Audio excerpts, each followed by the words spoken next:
Hey, it's Mike. I'm back, and I'm ready to do some Krishna stuff. And what do we got? We got Jai Ganapati.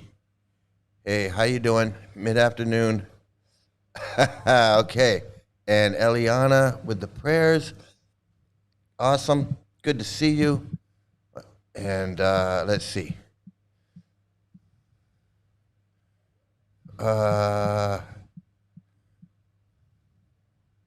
AJ. Hey, yeah, I'm sorry about the times. I wanted to go a little early today because I'm a little sick, but I try to start on time. I'm really sorry. I can't always get started on time. It's just a lot going on in the jungle here. I really try to, but I apologize for that. But I am going early today because I'm still a little sick. I don't want to be up all night. It's nighttime for me. It's 9 p.m. Hey, sorry about that. Duke of Squirrels, good to see you here. The Duke of Squirrels. Hayden, good to see you here. Glad you made it. And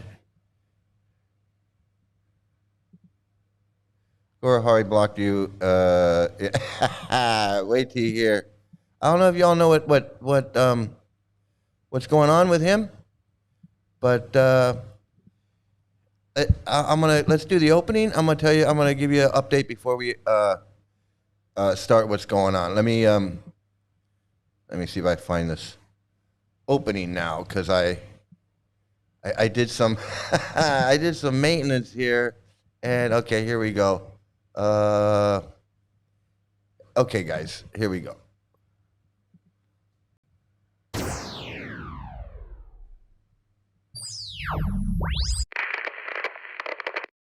Hello?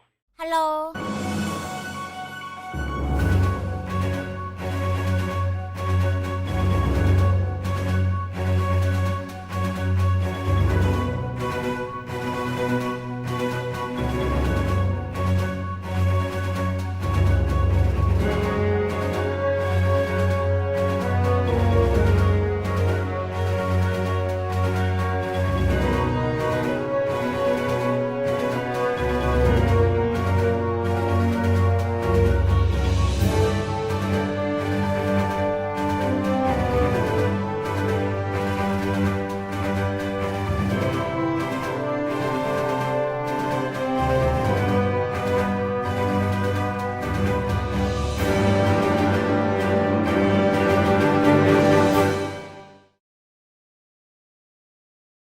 All right, there we go. I don't know, my computer is still, I guess there's a problem with this program or something. I don't know.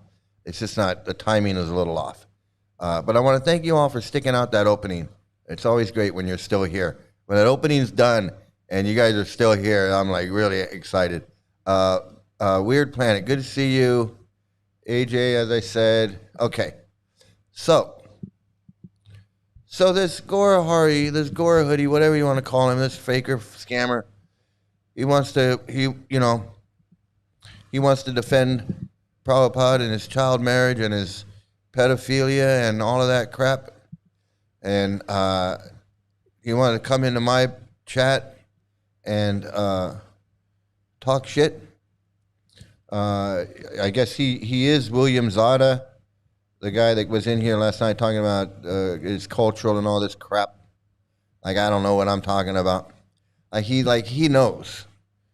Like, he knows we don't know. Like, we just we don't get it. So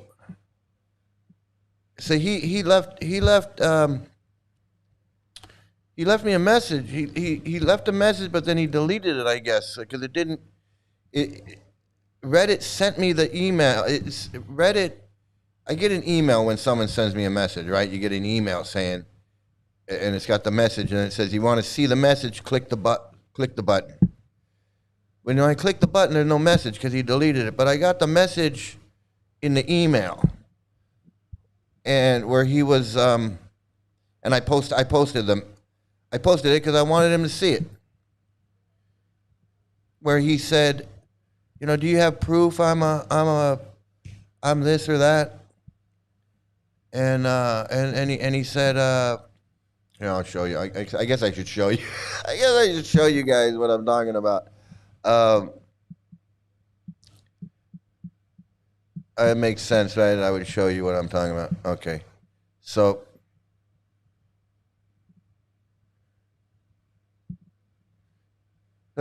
So here, I posted it right here where it says, "Hit dog will holler." Um, and so anyway, he says, what is your proof that I'm a dangerous cult leader, scammer? And then he says, and then underneath that, he replied to another comment that I left, and he says, this person mixed up my words and made something completely different out of them. I did not say child marriage is fine. Complete lie. I did not say that one does not understand. So anyway, so he's, of course, we know because we saw it, and I put on here, well, you did. And it's on your live stream. It's all on your live stream, and I don't need. There's no. My proof of what I'm saying is your live stream is on your live stream. Is your own words on camera. So I went. I noticed. I know usually now that I've had this back and forth with this guy. His videos pop right up, like the first thing that comes up on my YouTube feed because I'm always interacting with the guy. So I noticed there was no video today. I don't know if you noticed, there are no videos today. So I went over to his page. I went to his YouTube channel to see what was going on, and I got this. Everything's gone. Everything's gone. Everything's gone. I don't know if you made everything private. I don't know if you just deleted everything. I don't know why he would do that. I mean, if I was lying and he's right, why did you remove all your videos? Why did you make everything private or delete everything? What's the point of that? I mean, obviously, if you're a white super Hindu Jesus and everything you're saying is right, and I'm the one that's wrong, why are you the one that removed all your videos? What, you don't want the public to go and see and hear what you have to say and see what you're doing with these people and see these people laughing and crying and acting a fool like a mental hospital? You're not proud of that? You're not proud of that? You want to remove all of that evidence of all of that? What, because of me? Because of me and you guys going in there and speaking up? Now he's got this.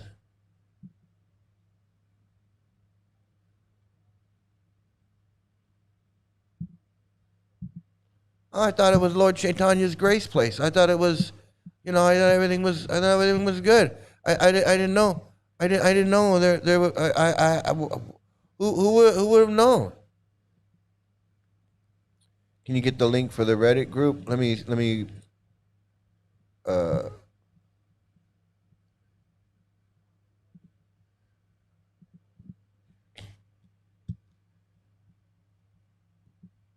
see. I get that over to you right now.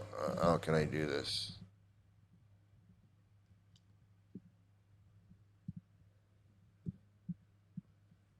Okay, so that's the setup, and of course, I guess this was posted as well on there. I think that was Eliana that posted that. Gorhari and his goons are mocking Mike and everyone else, and I guess he didn't. Whoops. I guess he didn't like that too much. I guess he didn't appreciate that. But he went ahead and just deleted everything. I mean, I don't know. It's I was surprised. I was surprised.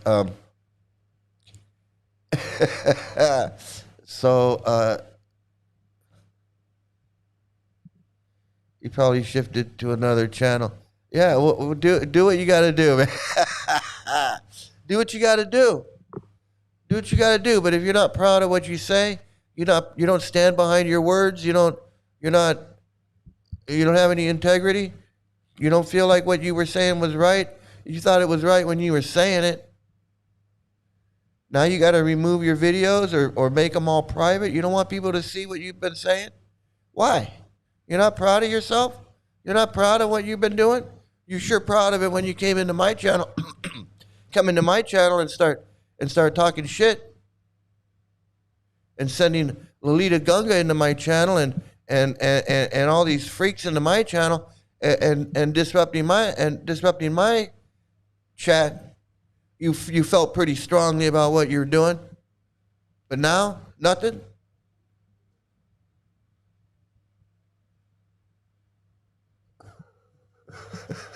I know, right? I know. Well, I didn't even really do anything. He got spooked. He got spooked because I'm speaking the truth. People know. People can see. He's never had anybody talk. He's never had anybody. I guess. I don't know. I went there. Only thing I found was a 4-minute clip of the madness. Yeah, I don't know. Maybe I'm blocked, but I went in a different account. I don't know. Lord Chaitanya's Grace Place. Like, let me see. I don't know what he did. Oh yeah, there's just okay. So there's one video now. I guess he blocked. No, he couldn't have done. I don't know. Let's see. He's got. No, he just changed it. He just changed everything. I guess I refreshed it or something, and now he's got this. So he's got a different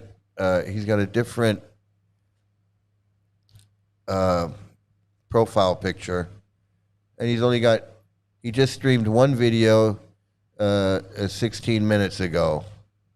Should we check it out?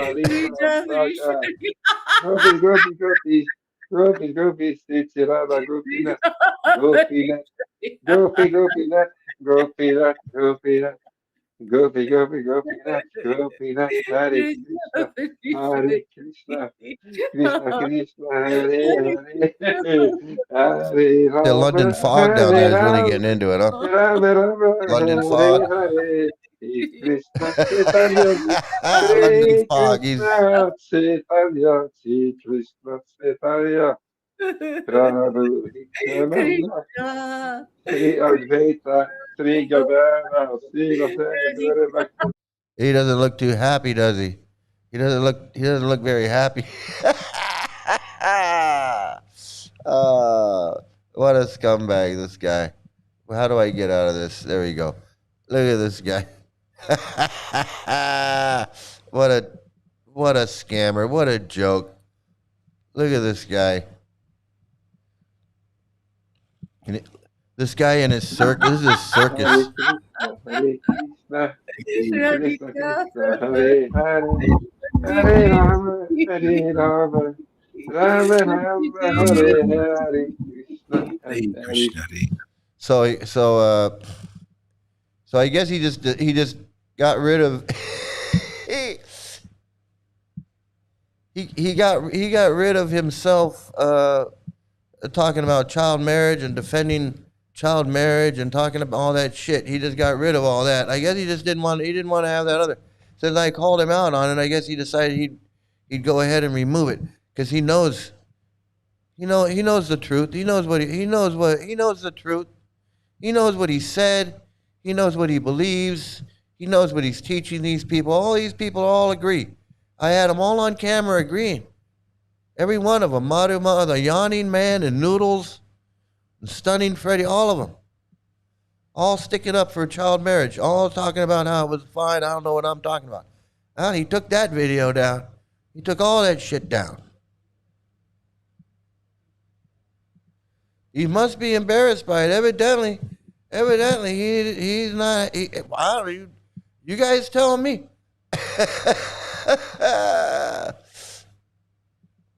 Yeah, the Sesame Street pictures are great. That's just so much fun. I mean, do we not have fun here? We have fun here.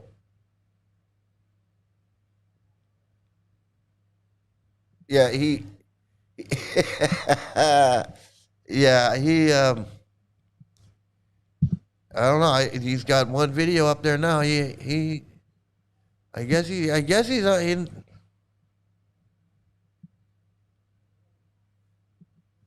Salted. I know. He's like,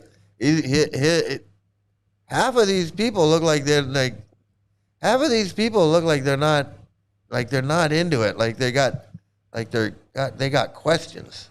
I got questions. Hare Krishna, Hare Krishna.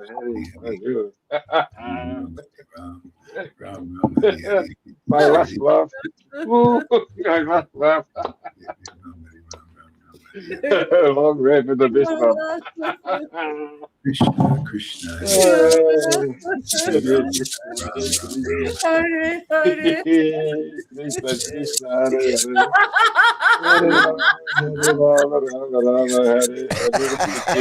can't even bear to look. He's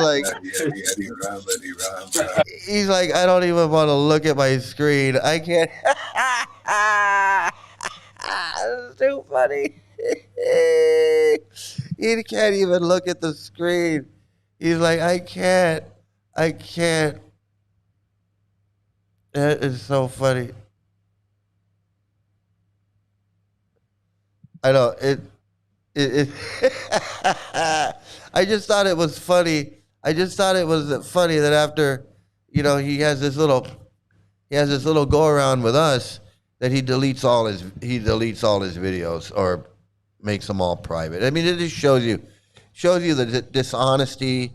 These people, this scammer guy, he wants to talk a bunch of shit about child marriage, and then when he finds out people are actually paying attention to him, because I told him, I said, I'm gonna be talking about this on my channel. Keep talking.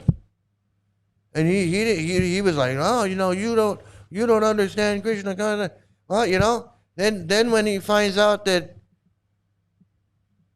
yeah, talking about it, and people are seeing it, and people know, and people don't like this shit, especially with what's going on in the news, Epstein Island and all this stuff, and all these people getting busted for child porn and child abuse and child rape and all this stuff every day.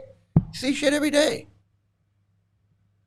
And you're going to get on your camera and talk about how child marriage is fine, it's cultural, and it's this, and it's that, and Prabhupada is this, and an 11-year-old wife is no problem, and it was fun and cool while you were just putting me down. When you thought you were just putting me down and you were gonna smash my argument, I smashed his argument. I just defeated him, as he's just a dumb carmy. What does he know? Oh, it was all fun and games when it was that.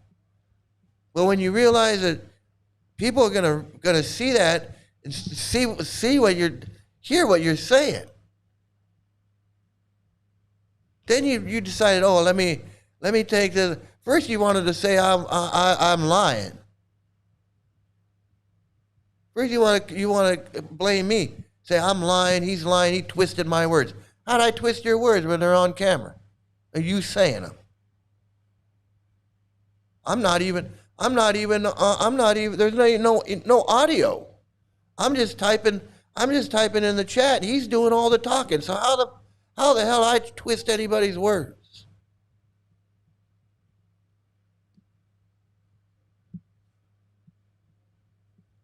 Friggin' scamming, friggin' David Koresh, white super Hindu.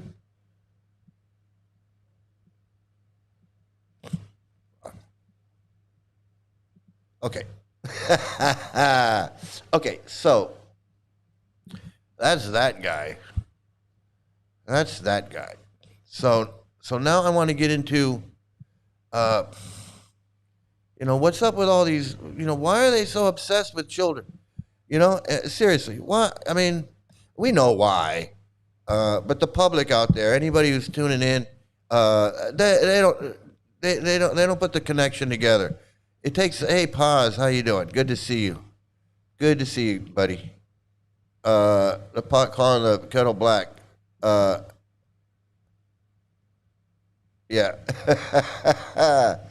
um,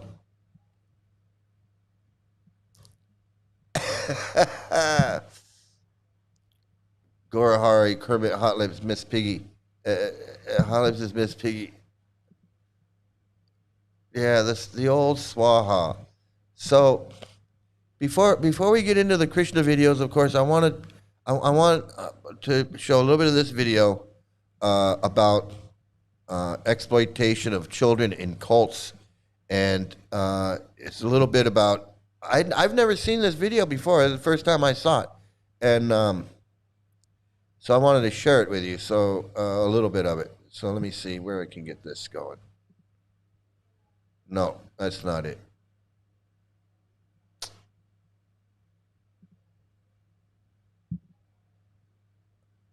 Here it is. Okay.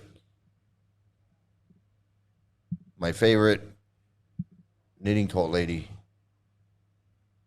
And I hope her volume is up. So a lot of times she has audio problems just like I do. Let's see. Thank you all so much for having me and for the willingness to discuss such an intense topic. I'm going to say up front that I'm a little bit nervous about this, and okay, off the compound, in plain sight, coercive control in high control environments. Even though I am a cult scholar, this is mostly going to be about how the definition of cult isn't important, and what we need to look for with child exploitation. How do I flip my slides? Uh-oh. Okay, here we go. About me, I was born into 3 generations into a religious cult called the Children of God. And the Children of God is probably a cult you've heard of, but maybe can't remember. I think this is because sometimes people block it out, because the Children of God is the most famous for first using religious prostitution to draw people in, and then for promoting pedophilia. I call it pedophilia for God. The Children of God makes the lists of every single extreme list of cults, usually right after all the ones that suicided. Now, for all you people out there, Hare Krishna is included. Hare Krishna is watching, and those that are not Hare Krishna that are watching. Hare Krishna is a well-known cult. It just like she said. Children of God is one of the most well-known cults. Hare Krishna is also recognized by every single cult expert there is that Hare Krishna is a cult.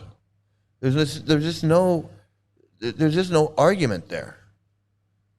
There's just no argument about Hare Krishna being a cult. And yet, we were not only hidden away on a compound, like maybe the FLDS, the Fundamentalist Latter-day Saints polygamous cult are. We were used around the world in entertainment. But, Children of God childhood, it checks all these blocks of what we think of as cults, right? We have commune life. We have complete isolation from the world, or did we?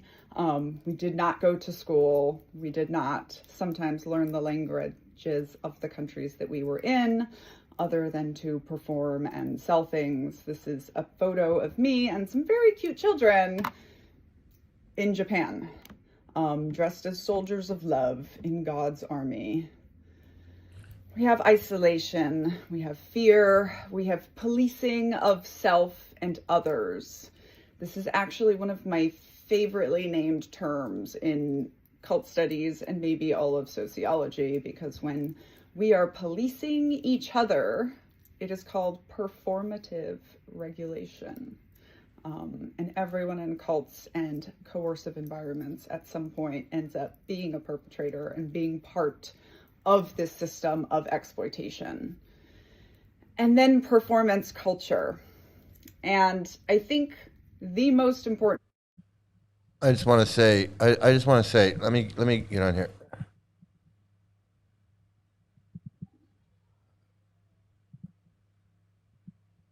When I was at the LA Temple, I had my daughter was in the school, and she was always performing. She was Krishna in the play, in the John Mastami play one year. She played Krishna. She was in the Nrsingadev play. She danced. The school, the kids, they danced at the Rath Yatra a bunch of times. She also danced at this Hindu temple in Fullerton, where they were having like this Indian cultural thing, and the white super white Hindus showed up with my daughter and me and my daughter. We went, and she danced there. She did a lot of dancing. She did a lot of performing while she was in the school. Whenever there was a program, and there was an opportunity to have a play or a performance, a dance with the little kids, she was in it. She was absolutely in it, and I never really thought of it until I heard her talking about how they had their kids are always performing. Hey, Rafael, good to see you, man. Catch me when you can, man. Absolutely.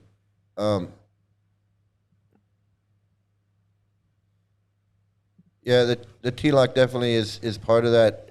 It's part of that uniform. Everybody, like she says, even if it's not a uniform, it's a uniform look. Yeah, coffee sounds good, man. Coffee sounds good, but I have a sore throat, so I'm just Let me get back to the knitting cult lady with the exploitation of children. Thing that is absolutely missed 99% of the time when we talk about cults is that cults are all about labor. And I didn't understand my childhood till I was 32 years old, after I'd already spent 10 years studying cults, until I heard Dr. Yanya Lalich, a cult expert, say cults are all about labor. And immediately I understood. Cults are criminal enterprises, and they produce a product, and the product of the children of God was entertainment.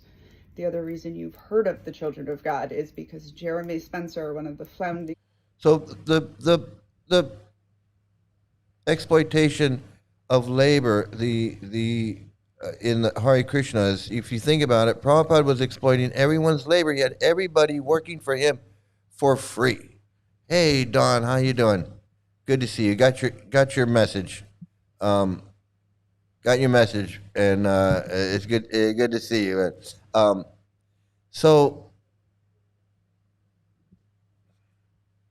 Okay, I forgot what I was saying. I saw this, and I was like, what? How did Nini Kolady ever get into OCS to become an Army captain? And she knows her shit. She knows her shit. That's how. She knows her shit. Let's get back here. Members of Fleetwood Mac joined the Children of God and ran an international music and video program that sold hundreds of millions of products around the world. The Children of God produced Rose McGowan and Joaquin and River Phoenix and Daniela Mestinick, yeah. And the Children of God was a 10,000 member criminal organization with 7,000 children who were singing, dancing, performing Shiny Happy Beggars for Jesus. Shiny Happy Beggars for Krishna. Same thing.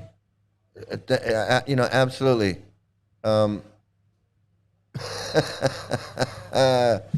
She's intelligence. She was an intelligence officer.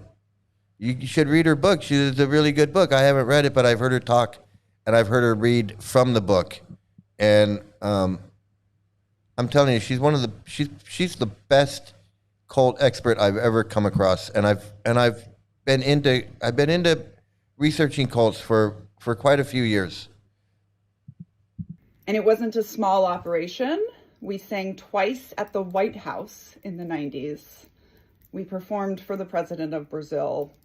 And I found out a few weeks ago that we wrote a marching song for Marcos of the Philippines, the dictator, which was once played every hour on the hour.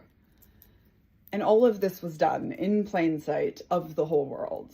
Now, I think... in plain sight of the whole world, that's what I'm saying. Hare Krishna does all their shit in plain sight in front of the whole world with their Rath Yatras on Venice Beach and all of their crap, going out, selling books everywhere, and their big temples and all this stuff right in plain sight. And they were doing it too. The children of God, this pedophile cult. Do they say they're a pedophile cult? No. But they were a pedophile cult because that's what their whole cult was about.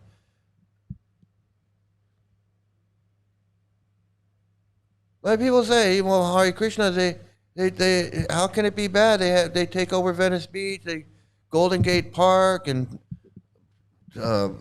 Times Square, wherever they do it, and whatever, Yeah, like she's saying, they went to the White House twice, sang for presidents, performed all over the world. Friggin' pedophile cult. You think the people that were in it knew, considered themselves in a pedophile cult? No, it was for God. It was all for God. Performance culture shows up in every cult, in every coercive environment. I think that it is because we are teaching the children to perform. And it's a great way to exploit and traffic children within performance, especially if they're singing and dancing and very cute. Okay, hold that thought. Okay, hold that thought. Where's little Anunga? Where'd she go?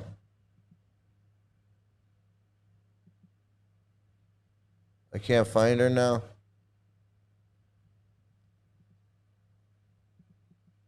Let me see.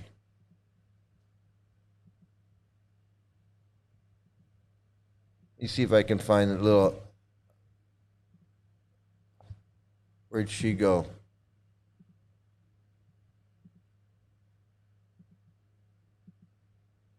Here she is.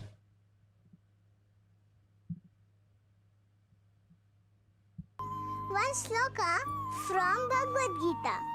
Lord Krishna said, "Na jayate mriyate va kadachin nayam bhutva va na bhuya ajo nitya saswato yam purano nanyate hanyamane sarire." The soul is never born and never dies. Even when the body dies, the soul lives on forever. Exploiting children. She's explaining it right now. She's explaining what this is right there. We're teaching children to perform.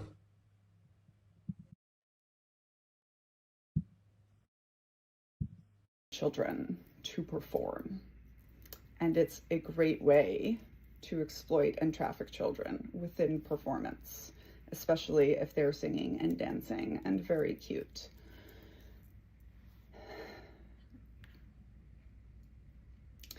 So I left the cult when I was 15. I went to high school, I went to college, and then I decided to join the army. There's a lot there. Hey, you're gonna get your question answered. You're gonna get your question answered right now. See how that works? See, just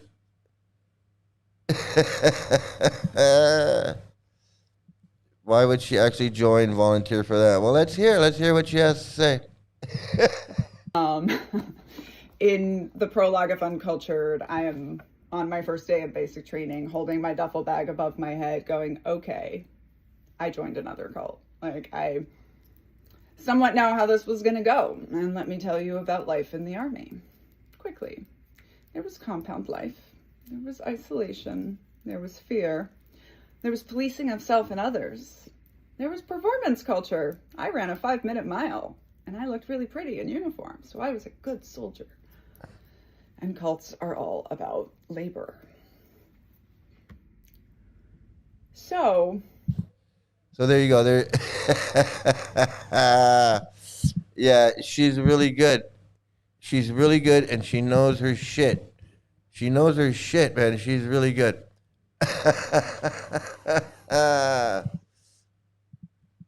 Yeah, AJ. Yeah, she is amazing, and yeah, that's what I'm saying. When you're aware of a cult, you're aware of what a cult is and how it's operating. You can see it in different places, and you can see degrees of it. Like, this is just a little culty. This is really culty. This is a cult.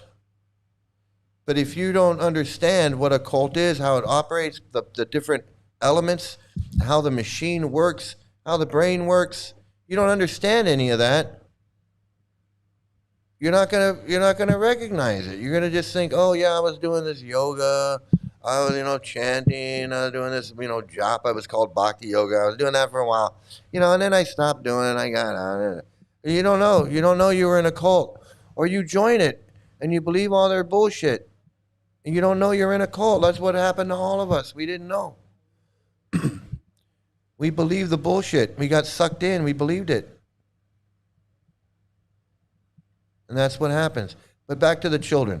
The exploitation of children. Now that I as soon as I heard her talking about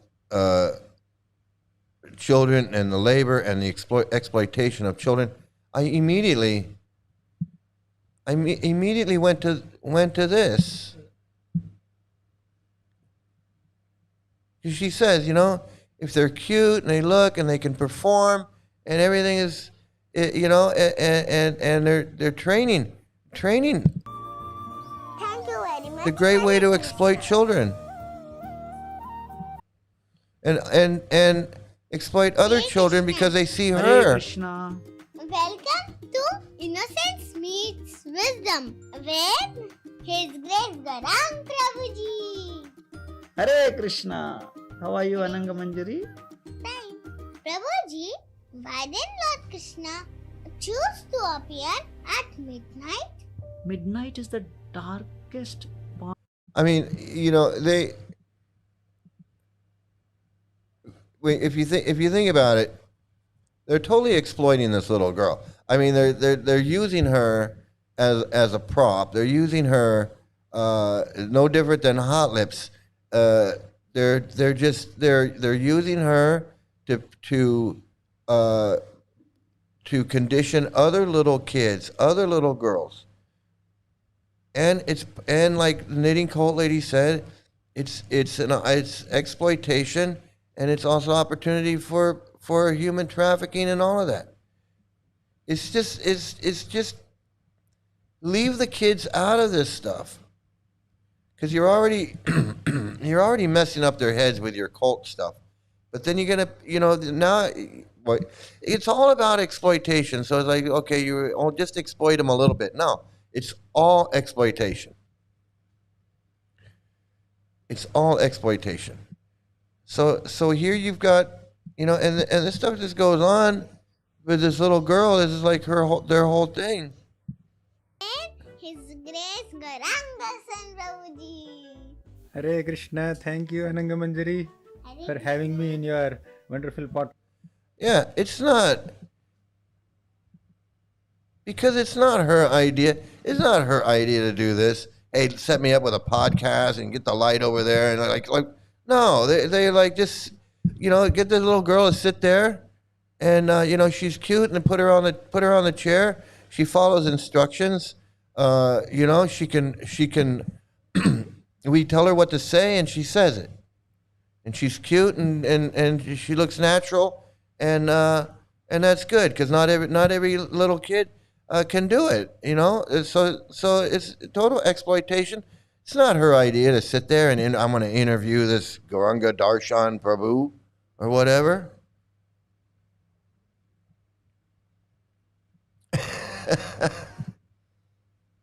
Child abuse, child exploitation, and much more. Yeah, it's it looks innocent, but it's not. I know it looks innocent. It looks innocent, and that's the thing is that because it looks innocent, it's so easy to say, oh, Mike's out of his mind. Knitting Cult Lady doesn't know what she's talking about. We're not exploiting anybody. It's just a cute little girl, and she's talking about Krishna. It's no big deal. That's what they want. That's what they want you to think. That's the easy way out. To say, oh, what are you talking about? She's fine. She's just sitting in a chair and we're talking, asking her questions. It's like the little kids on Art Linkletter, or the little kids and they talk to, a celebrity and they're on a show, on a talent show, or any other thing. It's no big deal. No, all of that is exploiting little kids too. All of that is exploiting little kids too. What are you talking about?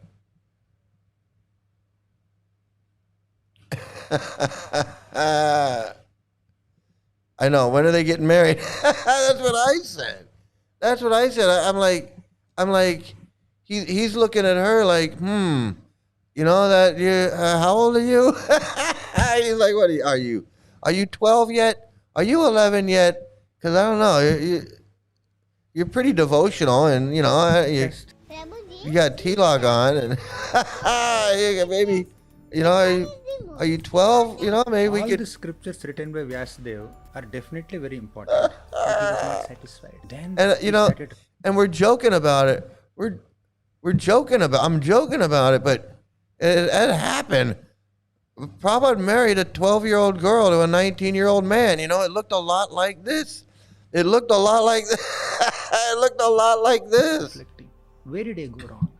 The little girl was 11, 12, and Prabhupada's wife was 11, and Prabhupada was like this guy. It was like this was his wife, whatever her name was, and that was Prabhupada. Thought he was he thought he was a guru. That's Prabhupada and his wife right there.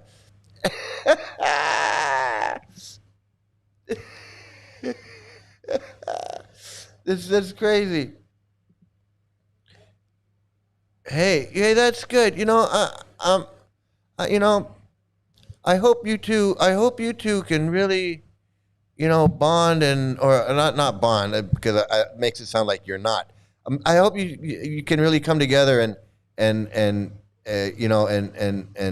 be there for each other now. That you can be there for him and he'll be there for you. And I think that's good. I think it's good. And I wish him the best. Absolutely. Yeah, that's good to hear. That's good to hear. It's good for him. Even Don approves. Even Don approves. Even Don is approving that.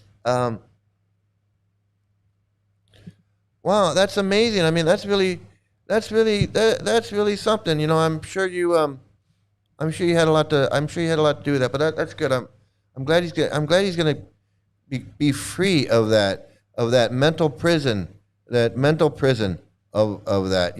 And he can come in and he can join in. Absolutely, he can join in. So Then his guru Naradamuni came and said, Vyasadev, you have not written sufficiently about Bhakti Yoga. If you write about Bhakti elaborately in Srimad Bhagavatam, then you will be completely satisfied. Then Vyasadeva wrote Srimad Bhagavatam. So Bhagavatam is that book. That's what I'm saying. Like, she can barely. I think she can barely keep up with him. But I mean, okay, yeah. She's got a podcast, and that's crazy. Anyway, so that's one thing with the kids, right? That's one thing with the kids, and let me get out of that. Okay, and we did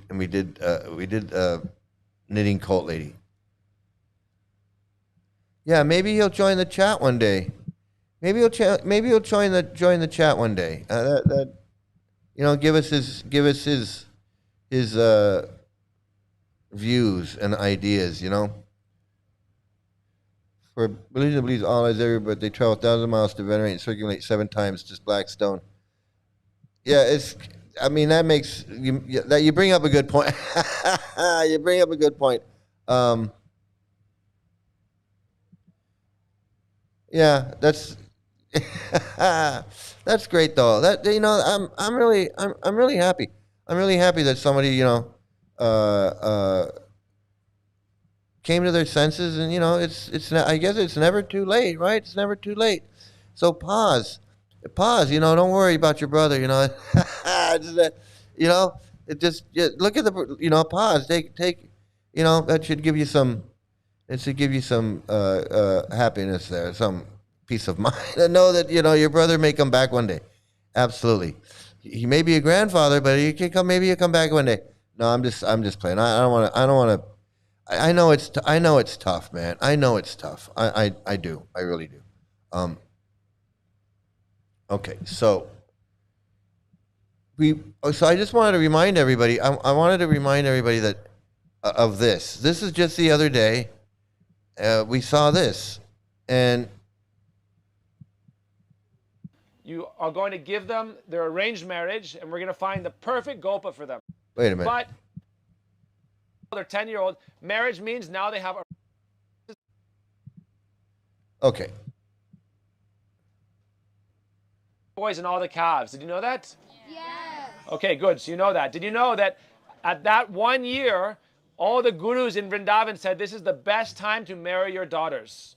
Even if she's just like 1-year-old or in the womb or 5-year-old or 10-year-old, marriage means now they have arranged marriage. They're not going to live together until they're older, 16, 17, 18, but you are going to give them their arranged marriage, and we're going to find the perfect gopa for them. Who is the perfect gopa for everyone? Krishna. Krishna. So Krishna said, I will take on all the forms of all the cowherd boys and also all the calves. Why? Because all the cows wanted that Krishna will be their son. Did you know that none of the cows would give milk until Krishna comes and touches them? When Krishna takes milk first, then they will give milk, and they'll give. So here he's preaching to these little kids about arranged marriages and marrying, having a child that hasn't been born yet to be married. He's talking about arranging a marriage for a child that hasn't been born yet. He actually said that up to 10 years old or whatever, that they needed to be married. So that was just the other day. We found that someone, I think it was Tim, sent me this video. Someone sent me this video. I think it was Tim. And we were kind of like, I was surprised. Okay, I don't know. I think all of you were here. I was surprised. I think we were all surprised. We weren't expecting this child marriage thing to come out of his mouth, but it just did, and it was kind of like a bonus. Well, lo and behold, today or last night or this morning, whenever it was, I clicked on. I saw this guy, and I was like, "Oh, this guy again." And I started to watch. I clicked on it, and what are they talking about? What's he going to talk about here? And this is just today. This was just done. The more I receive, it's not. This is not the exploitation of this world, where if you give yourself, you're exploited. This is what love really looks like. So what he just said was, love is being exploited. If you're in love or you love someone, that's just exploitation. I just want to get that straight. Selfless love, true love. It's expressed in these kind of words. And that's what we're seeing here, is that these gopis, I want Krishna as my husband. I want to please him. I want to give him my everything, including their bodies. And so this is kind of like Krishna's way of saying, I accept. So, of course, these gopis are little girls, right? They're 11, 12 years old. That's what he's talking about. Krishna stealing their clothes, of course. But it's done in such a cheeky, naughty, crossing the boundaries of morality. Yes. He just admitted it. He just admitted it. That just intensifies the sweet feelings that are in it. Om Namo Bhagavate Vasudevaya. So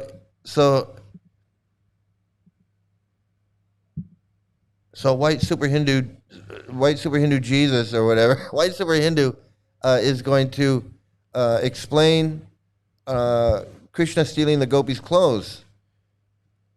Krishna stealing these little girls' clothes and making little girls come out of the river naked, covering themselves with their hands, and presenting themselves in front of him. This is what they want to talk about.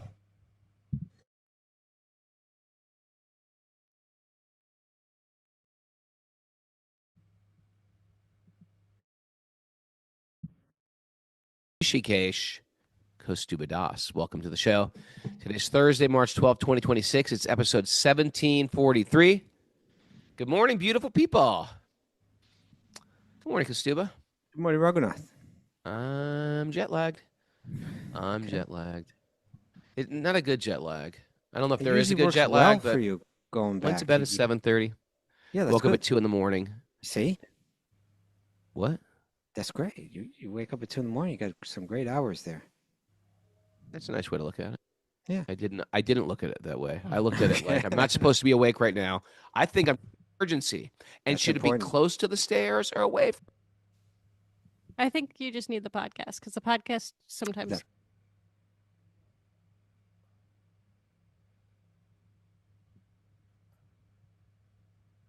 So I don't know.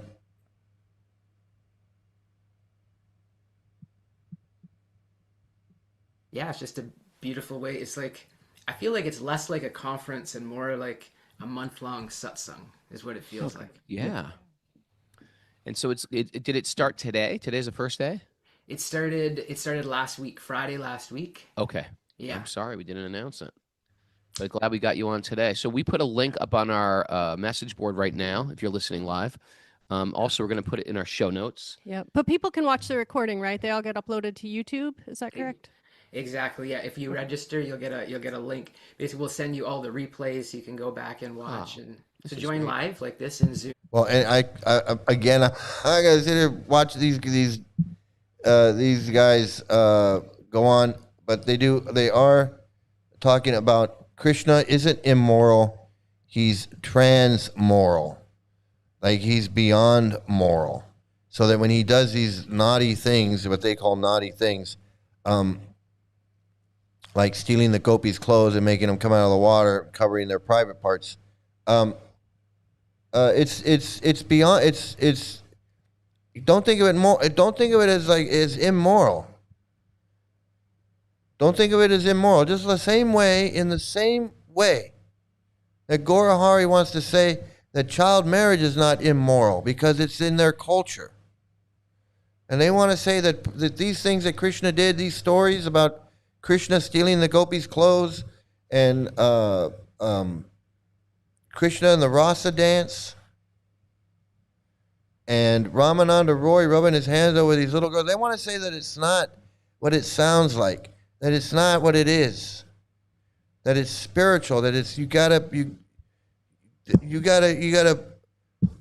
don't make offense and think that and there's a lot of stuff like this in these books where Prabhupada is describing the gopis and their hips and their breasts, and milk is flowing from their breasts, and all kinds of things that he talks about. And it's not just once. He describes Mohini, he describes Shiva, he describes Shiva getting excited over Mohini. He describes a lot of stuff, and these things are read. They're read to the children, and the children are there when they're lecturing. And the children are hearing these things, like that devotee Radhika Bianchi that I showed some videos of her, and she makes videos. She made some videos describing what it was like growing up, hearing these things, hearing the story about how Balaram forced himself on the Jamuna, and all kinds of things like that. That's just it goes on and on and on with these and they're obsessed with these little girls. I just can't.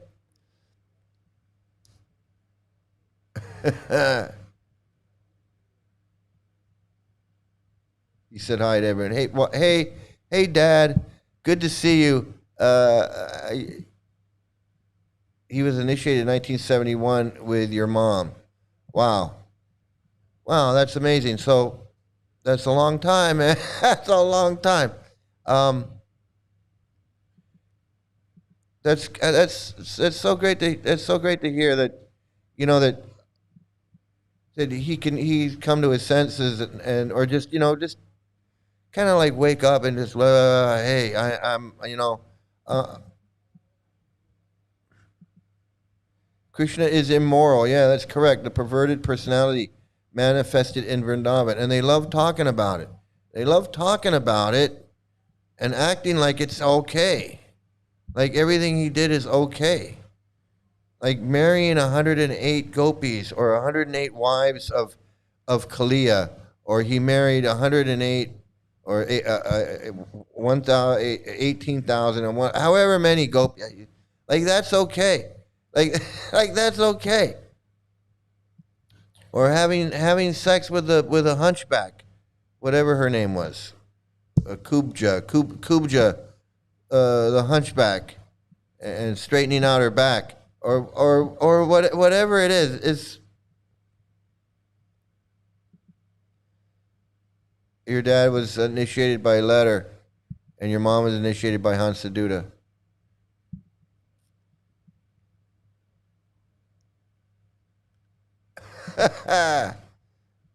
Yeah, but steal the gopis' yoga pants, yeah, and then make them come up and get them from you.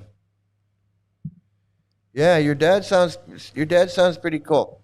Your dad sounds like a pretty awesome guy. Yeah, that's Ray Capo from Shelter. Let me see if I can find where they're actually talking about Krishna here.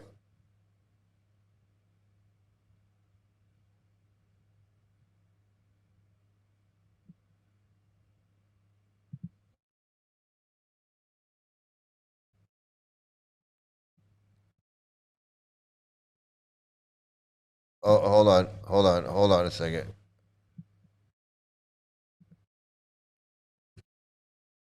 Great concept. Oh, wait a minute. Here we go. You really have to understand what's going on, right? It's not immoral what he's doing. It's transmoral. He, as well as all these girls, are existing in a realm. So they're making up. He's just gonna make up a word or whatever. Let me go back because.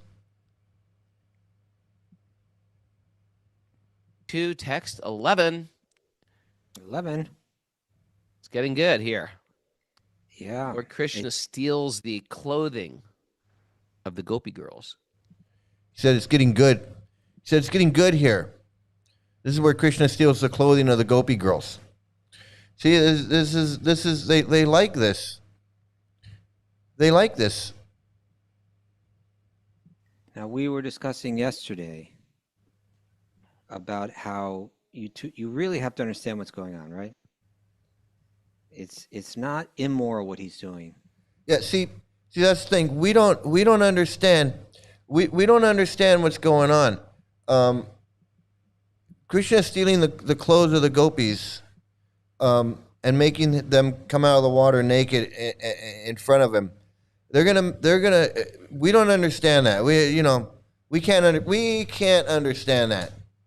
So they're gonna make up all kinds of meaning and say that it's not immoral. It's just insanity. Okay, this is insanity. This narration I hear has even got Krishna promising to return Gopi's clothes on the condition they turn around and face the river and bow to perform namaste out of paying homage or something.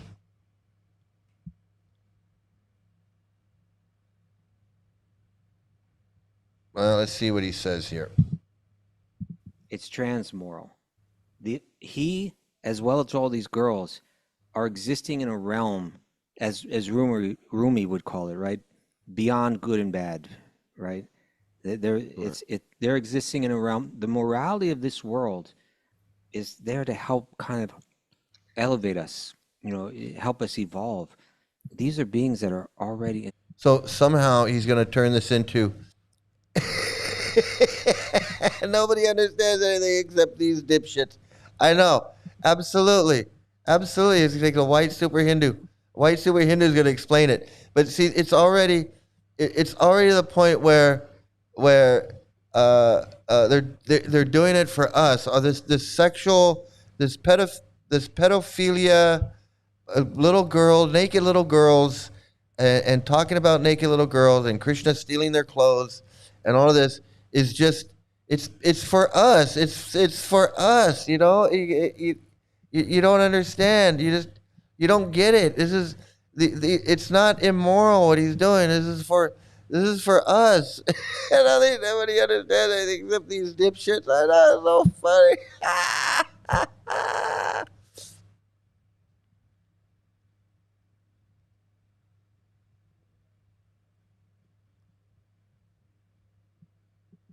Yeah, absolutely. Language is important. Language is important in cults, in brainwashing. Absolutely. Just like this. It's not immoral. It's transmoral. It's transmoral. I know. What does he have? It's transmoral.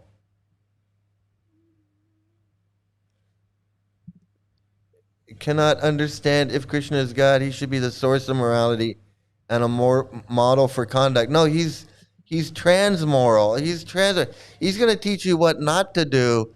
He's going to teach you what not to do. Right? It's not immoral what he's doing. It's transmoral. He, as well as all these girls, are existing in a realm, as Rumi would call it, right? Beyond good and bad. Right? They're existing in a realm. The morality of this world is there to help kind of elevate us, help us evolve. These are beings that are already entirely evolved. There's no lust in them. There's no greed in them. No. Yeah. So they just making it up. They just make it up as they go along.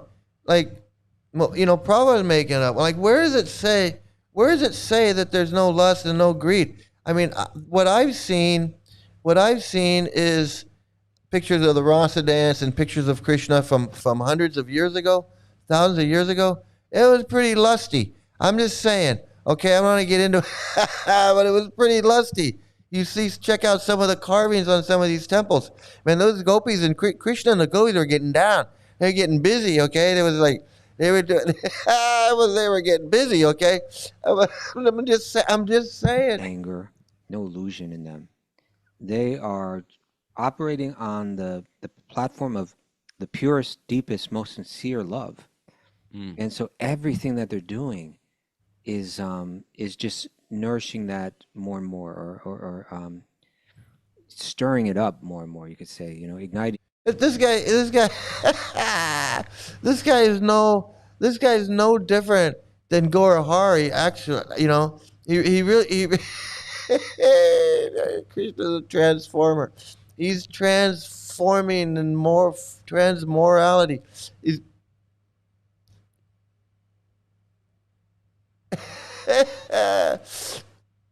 just make it. They're all making it up. And Prabhupada making it up. All of them. It's just they just make it whatever they can just fart out of their anus mouth. They just whatever. They, this is so funny, man. It wasn't me. It wasn't me.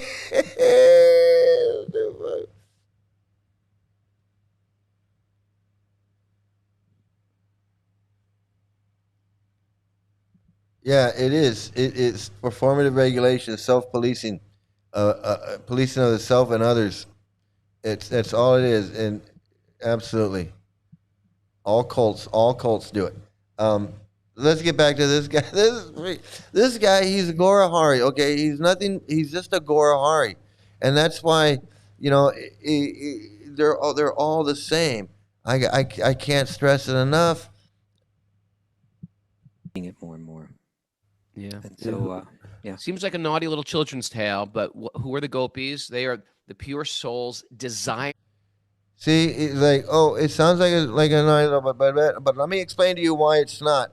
Let me explain to you why it's not. These are 11-year-old girls. These are 11 and 12-year-old girls, and Krishna is stealing their clothes. So because later when it's a full moon, he's actually going to have sex with them. He's going to take them down by the river, and he's going to have sex with them.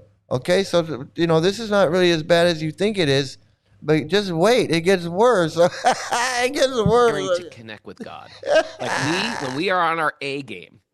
I got a lot of games. I do. I got a B game, not bad. Okay. I got a C game. My D game, watch out. Scary. My D game. Dude, you're a dick. That's why you have a D game, because you're just a fucking fool. You're just a fool, man. Not good at all. Right? Okay. But when I'm on my A game, I want Krishna. All I want is Krishna. They're on their A game 24/7, and all they're I on want a is super Krishna. A game. Super duper A. So did you understand that, guys? He just explained. Does that make sense to you? Because he explained it in a very transcendental way. They're on their A game. Okay, we all have an A game and a B game and a C game and a D game. And the gopis are A game 24/7. Do you understand? Does that make sense now? Can you understand what he's saying? Because this is wisdom of the idiots. This is the wisdom of the fucking fools, man. The gopis are on their A game all the time. Now you understand? You understand that? You understand how that works? The gopis, A game. Travis, how you doing, buddy? God, these people are so stupid. I tell you, when you get out of this cult. Hey Don, when you get out of this cult, and you look back at it, you go, "Oh my God, it's so stupid. It's so stupid. How was I ever part of this? How come they can't see it? How come they can't see it? How come they can't see how stupid they sound, and how dumb and how disgusting they are? Talking about little girls getting their clothes stolen, and then having sex with Krishna and in a big orgy.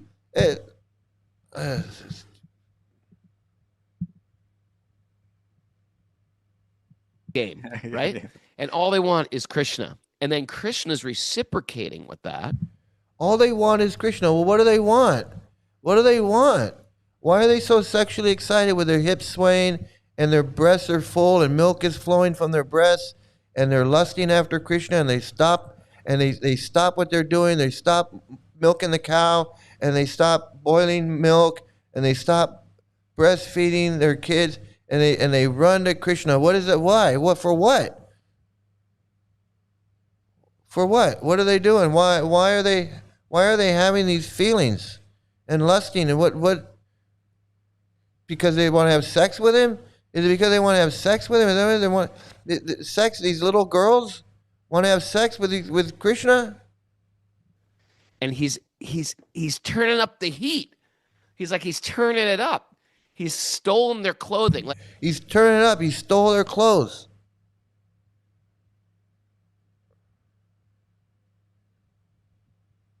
To approach God, you need nothing. To approach God, ladies, you need nothing. You need to take your clothes off.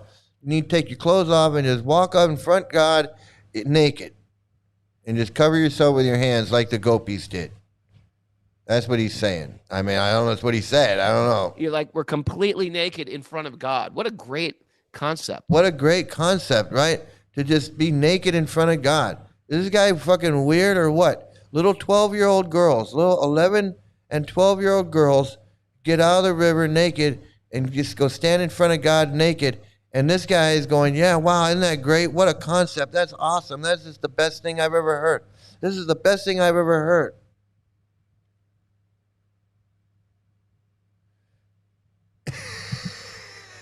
Yeah.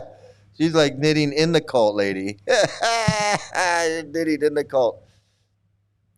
What does turning up the heat mean? He's stealing the gopis' clothes. I know it. Nothing. They're just making it up. They're just making it up. So I know. Look, Mr. Shelter. He looks like Bhakti Vinod Thakur. Yeah, I know. When whatever. Just leave everything to get banged up. I know. It sounds like a lustful pervert's fantasy. It does. It's weird. It's just weird, man. And I'm sorry. I'm sorry. It's just weird. It's weird. Like the guy on the cross, the guy that like he healed people, he made the blind guy see, he raised the dead, he turned the wine into water, he saved the wedding, he did all these things, right? He gave the Sermon on the Mount, he did all that stuff, died on the cross, came back. He seemed like a really cool guy. And no naked girls, no sex orgies, no none of that. No rubbing the hands on little girls, naked girls, nothing. There's never any story with that guy, with the guy on the cross. There's no stories about naked girls, little naked girls stealing clothes, having sex orgies, none of that. And none of that. Now, I'm not trying to say anything. I'm just, have you ever noticed? That's what I'm saying. You ever notice the guy on the cross? And no orgies, no stealing clothes, none of that.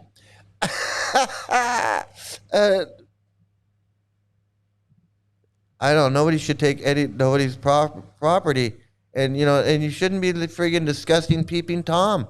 I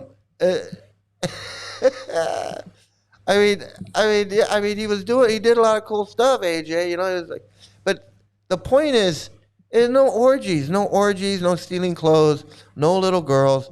A bunch of little girls around him. He wasn't like. He wasn't dancing around with a bunch of little girls. There's no little girls mentioned ever in any of those stories. There's no little girls. No little girls, okay? You ever notice? What a great concept. Yeah. Krishna calling us closer by almost like a naughty activity to like heighten the love, heighten the excitement. Yeah. Heighten the love. These guys don't know anything about love, because because attachment is bad. You're not supposed to be attached. You're not supposed to. There is no love in the material world. It's just lust. The only real love that you have is for a statue, or a rock, or a statue or a rock. That's the only thing you're allowed to love in the Hare Krishnas. You can love a statue. You can love some statues. You can love, or you can love some rocks. You want to love some rocks, you can do that. But loving a person, that we frown on that. You're not supposed to love anybody. Yes. Yeah, but he knew their hearts. He responded to it in a way that pushed the edge. Right.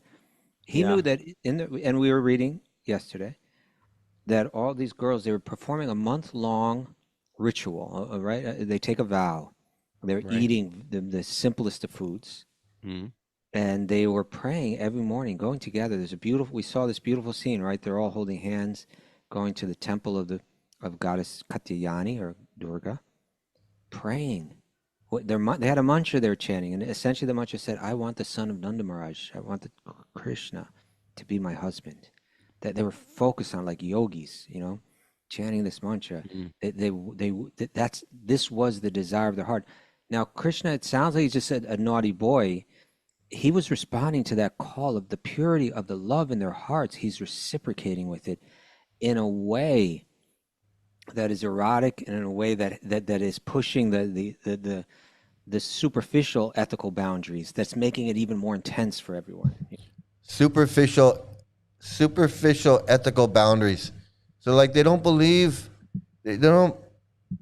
When it comes to this type of stuff, they just don't believe in morals or ethics. They don't believe in it. They believe Krishna is transmoral. You can do whatever you want, and if you don't understand, that's too bad. If you can't understand him having sex with a bunch of little girls down by the river, or him stealing their clothes and making them come up in front of him naked, covering their hand. If you don't see that as spiritual, you can't understand that as being spiritual. If you can't understand our child marriage, this is like what Gora Hari was saying. If you can't understand it, there's something wrong with you. This is Vedic culture. This is Vedic culture. This is you can't question this. This is beyond question. This is beyond criticism. This is beyond anything. It's transmoral. It's beyond morality. You can't say that this is wrong, that Krishna was wrong, or Prabhupada was wrong, or child marriage. You can't do that. How dare you do that? That's their position. Like, they're so high and mighty. How dare you question our pedophilia? How dare you question our weird sex stories about little girls? You have no right to question our telling stories about Krishna stealing little girls' clothes.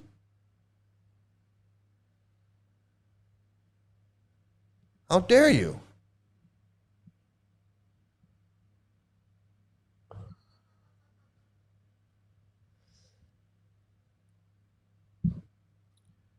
I know no one would want to get close to Krishna if he told you his secrets of stealing women's clothes and mind raping the gopis. Krishna equals transmoral. I know, they're making up words. Anything they can do to because stupid is purely, look at my massive transcendental eyebrows. I know I can teach you. You'll also steal gopis' clothes in Goloka, or simply be a tree. Simply be a tree. Who is knitting? Who's this knitting person? Let me see.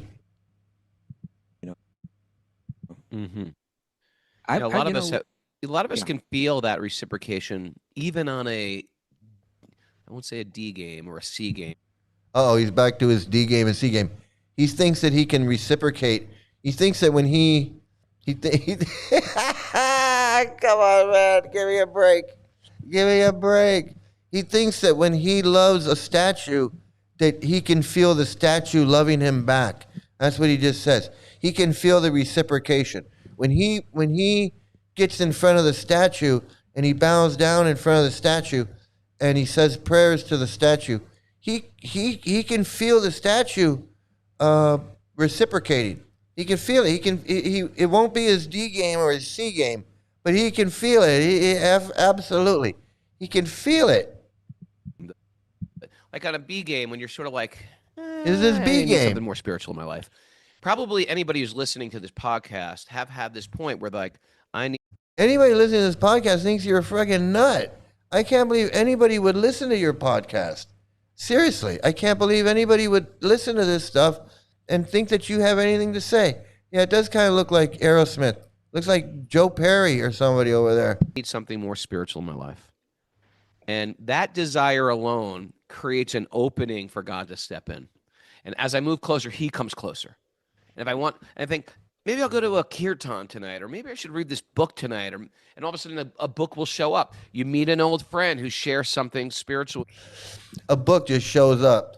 Maybe you want a book, and the book just drops from heaven into your hand. You're like, whoa, I was thinking about reading, and this book just dropped. This book just dropped into my hand. This is amazing. Yes, a statue and a rock can reciprocate to his heartfelt prayers. What is this talking about? A game, B game. What the hell is he talking about? I know. It's crazy. With you. You get a meme or hear a video or some algorithm, or you run into a person who's changed their life, or they've recovered over an addiction and they've just chose a new path. So there is like this reciprocating force always. I think it's very natural that people feel this.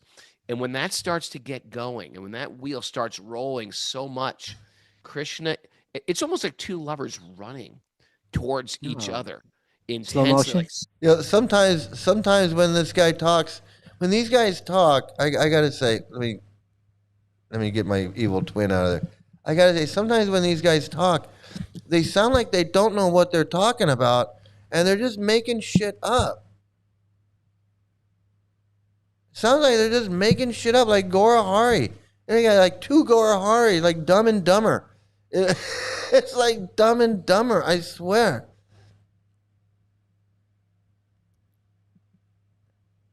Wannabe Shelter Vinod should be challenged back by his wife. Does Radharani have a reverse rasa dance with little gopas? That's too funny. I know. What is...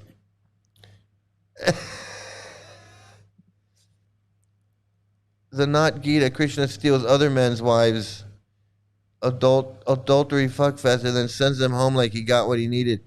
Yeah, it's like Krishna and the lady boys. Krishna is like he's got like a bunch of lady boys that are.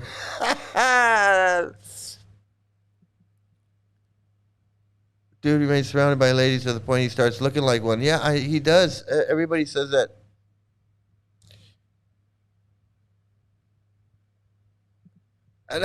He's getting, I know. Krishna's like giggity giggity. Giggity giggity giggity. And Krishna's giggity. He's all giggity giggity. That's too funny. That's too funny. What in God's holy name are you blathering about? Krishna's like giggity giggity. Oh man, he's like stealing their clothes. He's like, okay, girls, you gotta come giggity giggity. You gotta come get your clothes. Oh, that's so funny. Quagmire. Sprinting. Slow motion? Slow motion or speed motion. Okay. Right? Yeah, well, and as you're saying, Krishna says in the Gita, Bhagavad Gita, ye yatamam prapajante, tongues tataiva bhajam yam. As one surrenders unto me, I reciprocate accordingly, right? Now, these girls, you're talking about a certain level of, I want God, and he's right there to reciprocate. But what these girls have in their heart is of an entirely another realm. You know, it's like, I want to give myself entirely, my body, my words, my mind, my soul. It's all for Krishna. You just say that they want to give their body. Did he just say they want to give their body to Krishna? These 11 and 12-year-old gopis. Because I want to make it clear that that Prabhupada says that the gopis were 11 and 12 years old. So they wanted to give their bodies to Krishna. They wanted to, and we know what that means. I mean, come on, we know what that means. We're not dumb. We're giggity giggity. We know what that means. So, they wanted to give their bodies to Krishna. I don't know. I mean, are you just saying that because you're trying to justify Krishna stealing their clothes?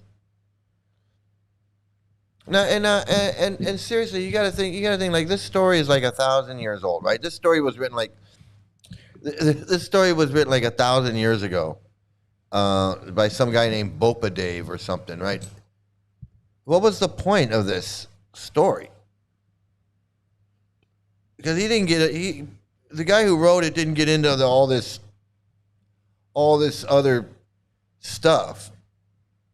He just wrote the story about Krishna stealing their clothes, and they came up and they had to ask, and he gave them, and they went off, and then whatever, and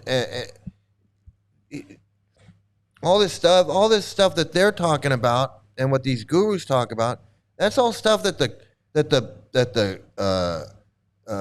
six Goswamis wrote about. They wrote about how the milk was boiling, and the gopis were this, and their breasts were full, and milk was flowing, and their hips were swaying. That's all coming from the Goswamis who expanded on all of this stuff. The guy that wrote this stuff, he's just writing these stories about Krishna stealing clothes and killing demons and doing whatever. He didn't have all this stuff going on with it. It's just giggity stuff. That's it. It's just Krishna having an orgy with a bunch of his girlfriends. And these guys want to make it to, guys like this and Gaura Hari and Prabhupada and Bhakti Vinod Thakur and the six, they want to make it into some big philosophical whatever. I love him so dearly. Today when I was, I'm doing these classes in the morning here. Yeah. And we went through How are they going, by the way? Wonderful. Big crowds and really good people. And super white Hindu giving morning classes. Super white Hindu with the eyebrows. And we're talking, we've gone through the 9 limbs of bhakti and we came to Atmanaveda now. It goes, the last 3, Dasyam, I am Krishna's servant. That's a little scary to people. Then after that, it gets more intimate. Sakyam, I am Krishna's friend. Krishna is my friend. That's like, oh, okay, that sounds sweet. I like that, That's right? nice, okay. These guys, man. These guys. Right, and when he's done with the gopis, he goes off to Dwarka and he never speaks to them again. Exactly. He goes off to Dwarka and he never speaks to them again. And not only that, but I was listening to this lecture. This was back in the day, not recently. This is back in the day. And Prabhupada's explaining, it's a lecture where Prabhupada's explaining about the Rath Yatra. It's like Rath Yatra's lecture. And he's explaining about pulling the carts and how it represents, the whole thing represents Krishna going at the Battle of Kurukshetra. Krishna goes and the inhabitants of Vrindavan go to Kurukshetra to see Krishna because Krishna's there. He's going to speak Bhagavad Gita or something like that. And so they go and they meet him and they want to bring Krishna back to Vrindavan. And so the Rath Yatra festival, Prabhupada says, and I forget the details of it, but he says when we're pulling the cart, when the devotees are pulling the cart, the Rath Yatra cart, we're supposed to be in the mood of the gopis wanting to bring Krishna back to Vrindavan. Like we want to pull the cart, we want to pull Krishna back into Vrindavan, and that's our mood, and we're happy, but we want to bring Krishna back to Vrindavan. So basically, the Rath Yatra is the Rath Yatra is basically these 11, 12-year-old girls, the mood of the gopis, the mood of an 11, 12-year-old girl going out there wanting to bring Krishna back to Vrindavan so they can have sex again. That's what it is, according to Prabhupada's explanation. Is that we're all out there pulling the carts, and we're all supposed to be this. We're recreating this gopis pulling Krishna back to Vrindavan, and so that's kind of weird. I mean, we're all, I don't know. That's yeah. That's exactly the point. It's all this BS stories. Yeah, and I remember I was really getting into that stuff. Like I'd already read everything, and now it was like I needed to read. I needed to read more. Because I wanted to read. I'd finished the Chaitanya Charitamrita. I finished the Bhakti Rasamrita Sindhu, whatever. I'd read everything, and so now I was going to read Kusakrata's books, the Sandarbhas, Sat Sandarbhas. I was going to read those, and then I left.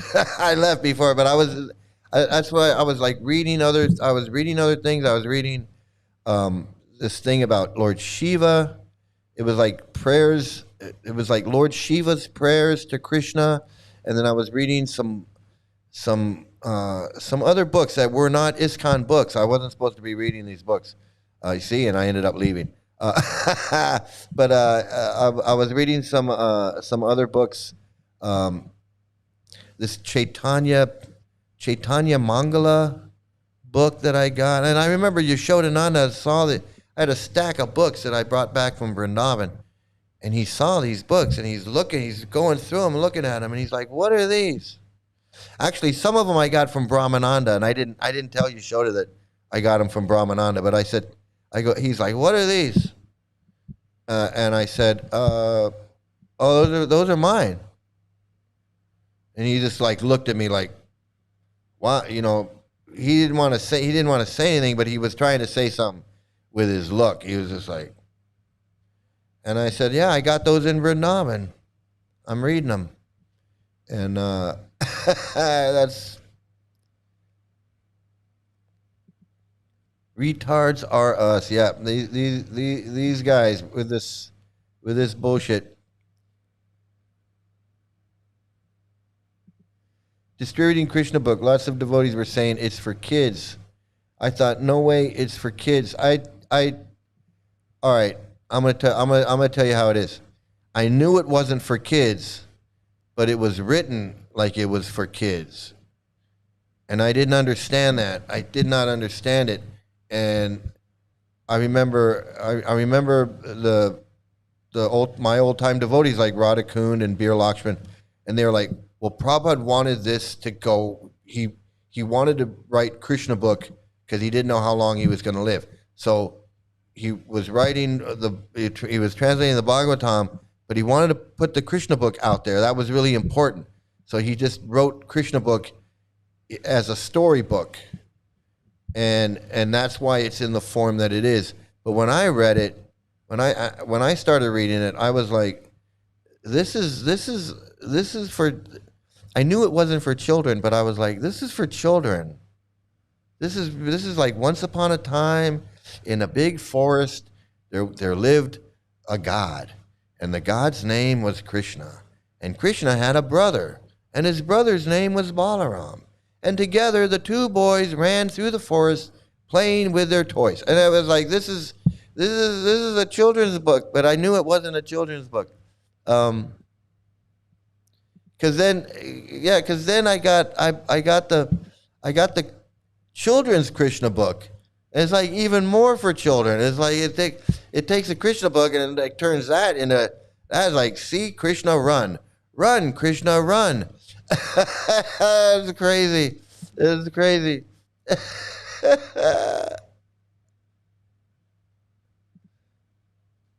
Does anyone read original? You know, I was going to, but then I was just like, nah, I'm not gonna bother. I'm not gonna bother to do that.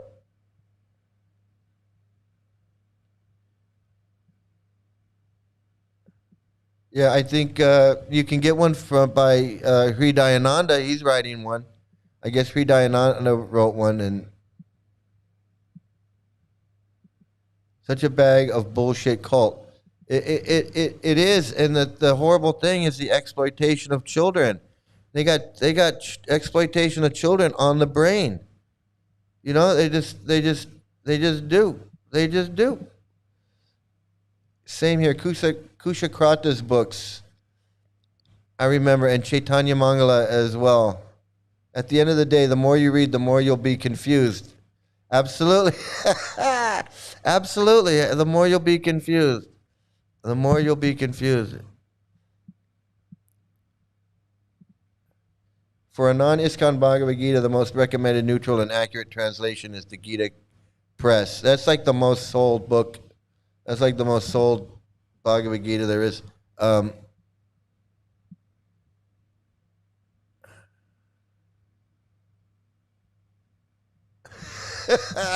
Once upon a time, there lived a God that went giggity giggity. Yeah, I know. That's so funny. That's so funny. Disgusting ass bullshit full of brainwashed criminals. I know. And what do you call these guys? What do you call these guys that are in this cult? They're promoting this stuff. They're promoting this child stealing children's clothes, and like child. You know they're not going to say anything bad about child marriage. They're just like Gaurahari. They think the same thing as Gaurahari. They're on here talking about Krishna's not immoral. It's not immoral to steal little girls' clothes, right? Because because I mean, if you think about it, right? You think about it. You try to teach kids. You want to teach your little kids not to steal, not to lie, not to cheat. To be honest. All right. And then, well, let me tell you about Krishna, the Supreme Personality of Godhead, who's stealing these little girls' clothes, and then he makes them come out of the river naked, and they got to cover their private parts with their hands and cover themselves and get their clothes. They're all ashamed and they're embarrassed, and Krishna thinks it's funny. And let me tell you about that. And then let me tell you about some other things that when Balaram gets drunk and he forces himself on the Jamuna. And, did you hear about the one where they have the Rasa dance? You know what Rasa dance is, right? Yeah, we heard that one? Yeah, we'll teach you about that too.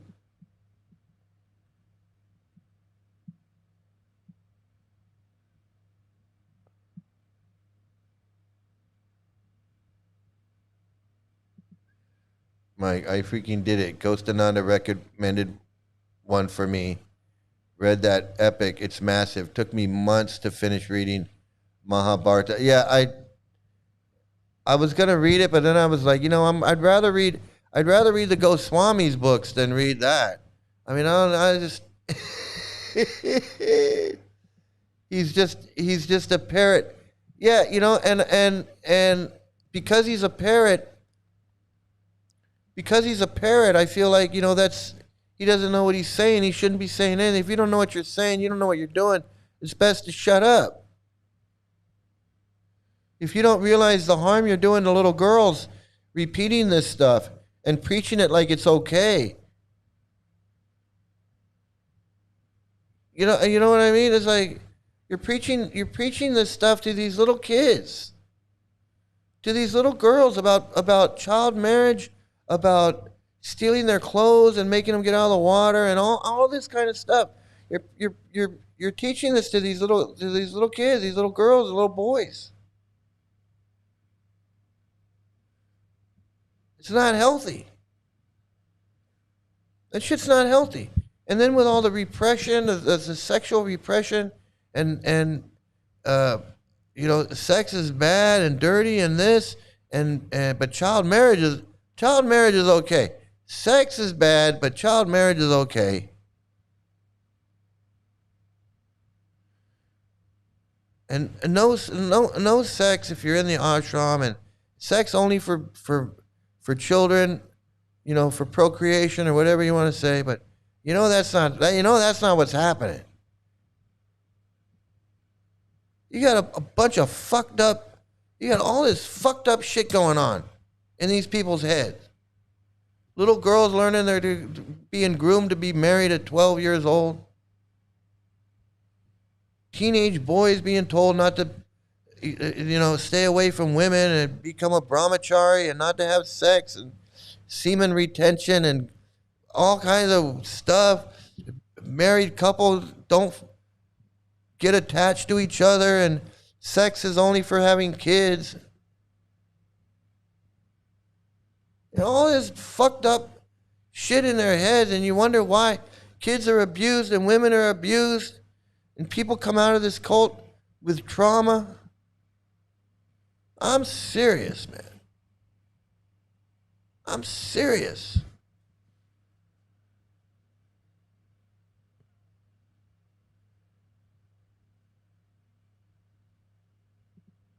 Yeah, the Bhagavad Gita was developed over a few hundred years. Exactly. That's what I've come to learn. Like, written about 800, 200 BC, and that's a pretty good range. I think 400 BC is like right in the middle, but 400 BC is like where most scholars accept that it was written, and they can figure that shit out. They can figure it out by linguistics, language. There's a lot of things that they can use to figure out when shit was written, because languages change, words are added, and they can say, well, this word is not in there, and that word appeared in the language in this around this time. So if this word does not exist in this whole, then we know it was written before that word was invented. There's a lot of ways that they can figure this shit out. You don't have to just listen to Prabhupada pull a date out of his ass. Oh, Bhagavad Gita is 5,000 years old, written by Vyasadeva. No. There's no evidence of that. There's no evidence of that at all. That's that's just insanity. I mean, you can say that about, you can say, well, Dr. Seuss, that was written 800 years ago. No, it wasn't. And we know when Dr. Seuss was written. You can't just say Dr. Seuss was written 800 years ago. And you can't just say Bhagavad Gita was written 5,000 years ago. It doesn't work that way. It just doesn't. It's really, it's funny. It's laughable. It's laughable. When you listen to some of these lectures by Prabhupada, the things that he says about just about everyday life, how wrong he is about just it's ridiculous. What does it say? From what I gather, Mr. Balaram had a serious drinking problem. Yeah, the Soma Ras, and he had anger management issues. Yeah. Yeah, I mean, Balaram had his own rasa dance, right? He had his own rasa dance. He had his own everything. He had his own gopis. He had his own rasa dance. All that. Yeah, absolutely. Absolutely. ISKCON's good at weaponizing languages and cult semantics to lure young children. And I have to agree that Krishna book is written so that kids can read it. It's written so that kids can read it too. You know, it's got the Once Upon a Time, and it's written like Mother Goose. It's written like Mother Goose, and he did that on purpose. I believe that Prabhupada did that because he wanted to kind of dumb it down. He wanted to make it like it was like a storybook that could be read at night, in the evening. It was easily digested. He put his philosophy in there as a story. It didn't have any purports. It wasn't like you didn't have to get deep into it. He just and I believe because you can't prove it. But I believe that he wrote it in that way so that it was attractive for children, and children could read it. And that's just my own that's my own belief.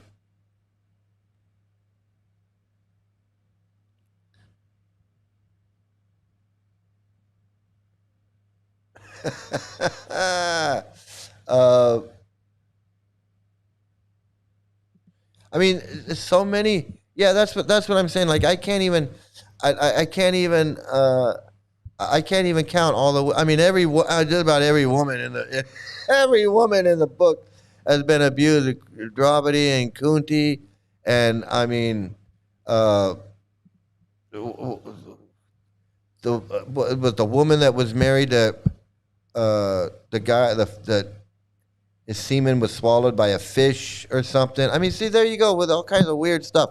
I can't even believe I remember that. But some guy, he like ejaculated into a river, and then a fish like swallowed his semen, and then I don't even know. But he got some wacky shit like that. You know what I mean? Yeah, he shagged a sun god or something. Just walk away, man. I know. Just the more we get into it, the more like, are you guys crazy or what? Just walk away. There has been too much violence, too much pain. Just walk away, and there will be an end to the horror.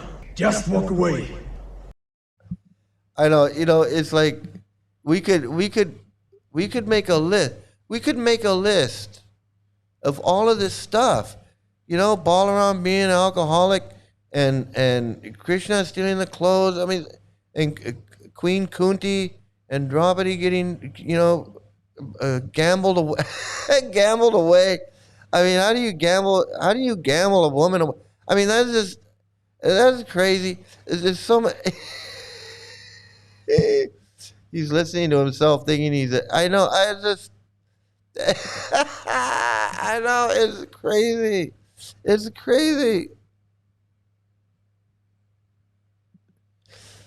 You remember those cheesy Krishna songs for children? I had a bunch of stuff for my daughter. I admit it. I bought her. She had the Krishna stories on the Krishna book stories on cassette. It was like a set of them by Amala Bhakta. I had Krishna stories for her, and then I had some Krishna children's music, I guess.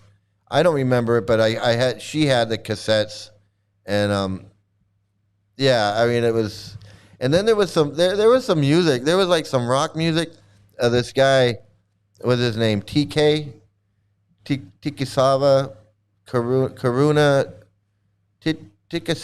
Karuna Das or whatever. He played guitar. He was like a rock and roll guy.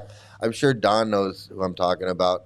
And him and Sura, I guess they made some rock albums. They're like, it was like this really cheesy, like some really cheesy rock and roll, but it was all about Krishna life. Like it was like one song was like going on our books. We're gonna do books, you know, and it was like this, selling books, and then I forget these stupid songs, but I bought one because they were like they were selling them, and it was like, hey Prabhu, you want to buy this, and I was like, okay, okay, you know, $4 or $5, whatever, and it was just like the cheesiest. It was like but it, you know, it was produced well. It was like it wasn't like in the garage. It was actually, they did it in a studio. But it was just so, and now when I think about it now, it was like even cheesier now than when I when I actually had it. It's so goofy. So goofy. One female devotee told me that all the boys in all male gurukulas in India learned sex from each other. She pulled her kid out of that shithole and went back to Detroit with her husband. Yeah, I mean, and that's what I've been saying that, and I've been saying that for a while, and a lot of people have been saying that for a while, and that's why, you know, you say that, and it's just so common, and that's why I remember, when Krishna Kata told me I'm putting my boys in the school. As soon as one of them was too young, so I guess she was waiting to put all three of them together, and she's like, as soon as Thakur, I think his name was Thakur, was the littlest one, and she's like, as soon as Thakur is old enough, I'm putting my boys in the Gurukula, and that was right around the time when the lawsuit and all that stuff was coming out. Like 96, 97, and I couldn't believe it. I was like, why would you put your kid in a place that's just overrun with abuse, and you know there's and you just stick them in there, and then you're gonna put them in the school in India, and you're gonna go back to you're gonna go back to Badger. You're gonna go back to Badger to your double trailer, and you're gonna climb into bed, and you're gonna do drugs in your home in Badger in your trailer while your kids are in friggin' Vrindavan. That to me, that's child abuse. That's child abuse.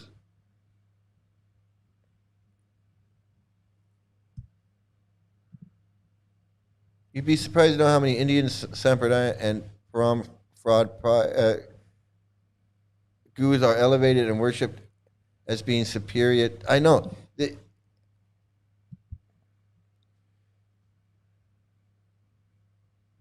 Okay, I think it's time to do. It's time to. I gotta find it. Let's see. Here we go.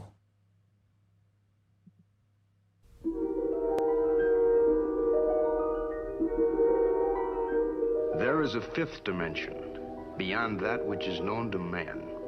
It is a dimension as vast as space and as timeless as infinity. It is the middle ground between light and shadow, between science and superstition, and it lies between the pit of man's fears and the summit of his knowledge. This is the dimension of imagination, of imagination, of imagination, of imagination, of imagination. All right. So what do you say? Oh, it was Risapati Muni. That's who it was who ejaculated into the river. Okay, Mike, you got to avoid the giggity giggity, giggity giggity. That's funny. Yeah, I know. They're disgusting people. I mean, look at you. Mangalanda did some Rocky songs. Yeah, you guys. Any of you guys know TK? Do we get a bedtime?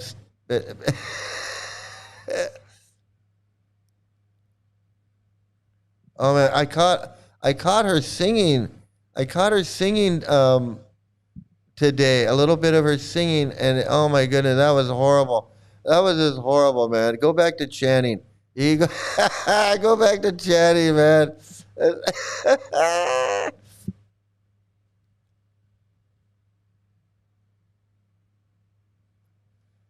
Children and grandchildren who are now adults, I know, still sing those old Krishna songs to inflate their egos and show their superiority within the cult. It's crazy. It's crazy. Okay, so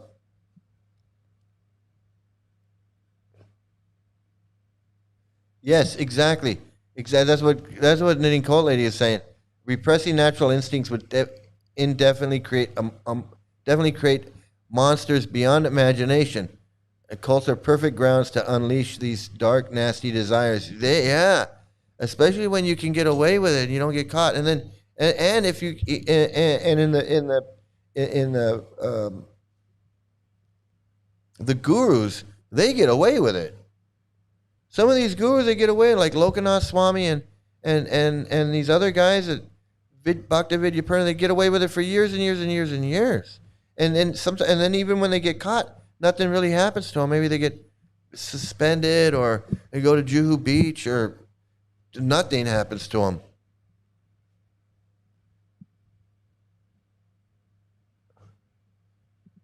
Goddamn cult kids who are deep in the cult are some of the most evil people I've come across. Yeah, that's sad. That's sad. That's really sad.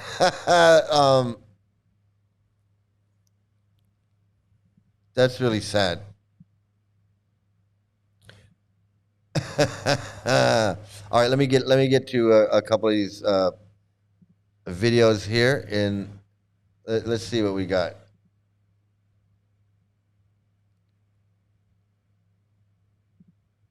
Let me see. It's always these. I don't even view these now. I'm just watching them. I'm just watching them. Let's see. They expect for these celibate monks to listen to this shit every day, all day. Yeah, right. They got to listen to this stuff all day. That's crazy. It's crazy. Okay, here, let's get this first one going. This is His Grace Kishore, Krishna Kishore Prabhu Kirtan.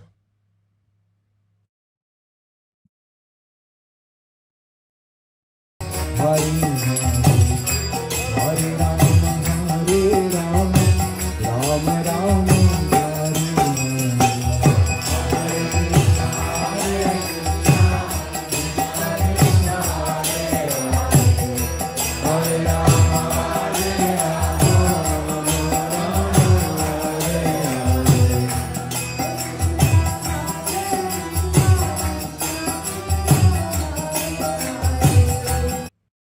The woman with her baby. There's a woman with her baby right there, you know, and like I can't believe it. How does a woman read the Bhagavad Gita and all of this stuff and just, I don't know. Maybe in the beginning they read and they become attracted and they don't realize how sexist and racist it is. But after all of these years with the internet and so much, and YouTube and so much going on, how do like with Rupa Manjari and videos and these women with their videos of how they were married and abuse, and I mean there's so much information out there. They could just have your little kid right there. I mean, I know I did. I had my daughter with me, but I didn't know all this stuff. Now you can know, you can learn, you can find out, you can. There's places where you can find out this information. But now, this is they think, and I guess like I thought the same thing. Like I think I thought the same thing. Like, this is a spiritual organization. These are holy people. Nothing's going to happen to my daughter. She's in the day school. The teacher, she's a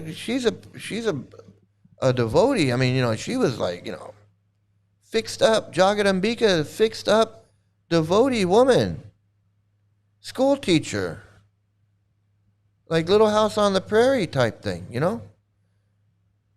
I'm thinking, these are holy people, Swavas, and Sura, and all of these guys. No, they're just ordinary people. They're not holy. Not when they believe all this crap about child marriage, pedophilia, racism, sexism. Women have small brains. Women like to be raped. All that crap. They're not holy men. They don't give a fuck about their kids. They want you to think they do. You see this and you go, oh, look. Oh, it's a woman and she got her kid. It's got to be safe. She wouldn't be there with her kid if it was dangerous or bad. Mike says it's a dangerous cult. And it doesn't look dangerous to me. You got a woman sitting right there with her kid. Mike must not know what he's talking about. Mike's crazy. How could this be dangerous? She looks like she's there. She got her kid there. Got her kid with her.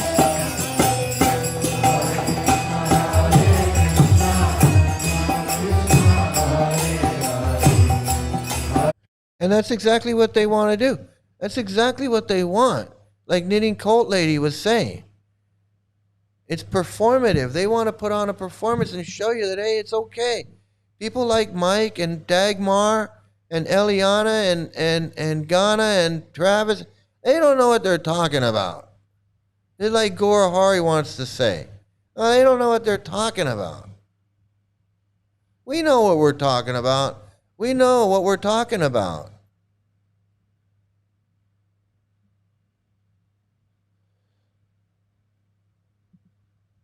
Maji with the baby was the point of this video.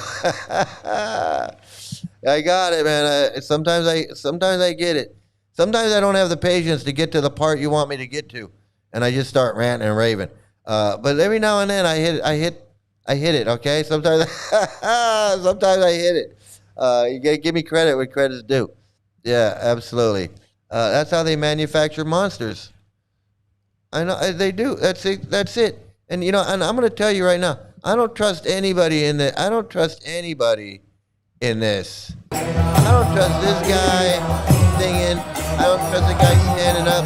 I don't trust the other guy that's standing there. I don't trust the guy with the cartals. I don't trust the guy in the back, the bald head. I don't trust any of them. None of them. Not one. Not a one. I don't trust this guy with the clappers. I don't trust the other man there. I don't trust that guy. I don't trust them all.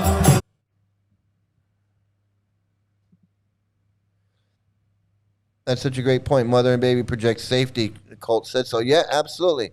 Absolutely. It's exactly what it does. And I never realized that until Knitting Cult Lady said, you know, they put the kids out, the kids and the women are out there, and it's like, hey, look, nothing wrong with that. There's nothing wrong with this.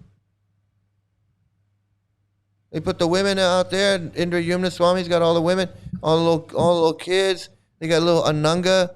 They got a little Ananga on there doing her interviewing her future husband. They're doing all of that stuff. You know, look, Ananga's okay. She's safe. There's nothing happened to her. That's how these people are. That's exactly what they're doing. That's why Knitting Cult Lady says, you know, I had another good video, but for her, but I didn't show it. I don't have it ready. I had it ready, but I don't have it ready right now. How these cults, they do this performative, they want to project this it's safe, it's okay with the women and the children out there. All cults do that, and they learn from each other, and they learn how what works and what doesn't work. So, you know, and when you think about it, you think about these cults. They all do. Scientology does this same type of thing. They put on the same kind of festivals that the Krishnas put on, open to the public so the public can come in. It's just a recruitment. It's just a scam to get people to come in, because people won't go in. But if you put up a festival, balloons and a jumpy house for the kids and face painting, and you sell some food, people come walk in. What's going on? What's this? Oh, here, take a book. That's why churches have these carnivals and all these things. Everything in a cult is not what it seems. There's a reason, and the reason is to exploit the people's labor, get new people in. So let's just. Where's her husband? He left. He bounced out. He's like, I don't. What is this? The guy singing. These guys all got. What's with the long hair? What's with the long hair? I guess they need to go with Sri Dayananda. They all got long hair.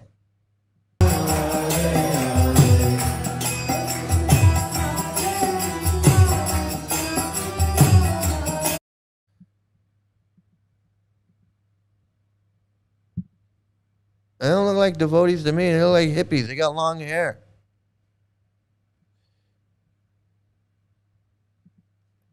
I trust none of them. They all allowed this lady to be there with such a young baby.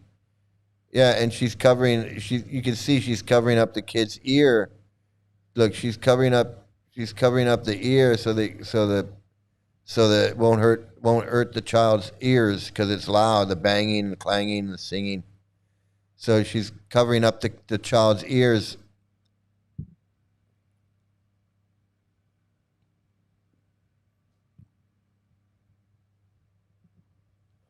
Krishna Kishore is sponsored to sing for ISKCON. His father is a big disciple of Jayapataka Swami. They got free everything in Alachua, including American citizens, through the cult. Trafficking. That's called trafficking.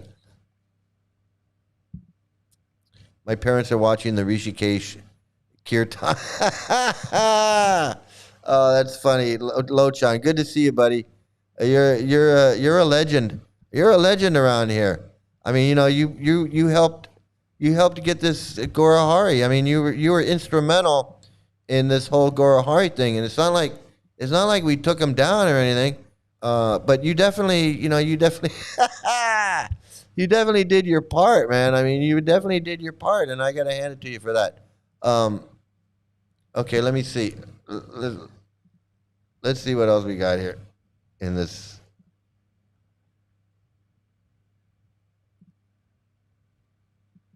What's this one? This one looks like this looks like some kind of Russian thing. Let's see what we got.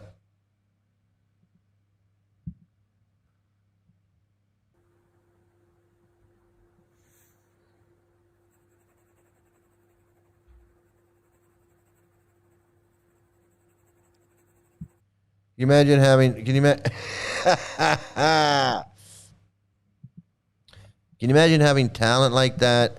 Having the to be talented like that, where you can,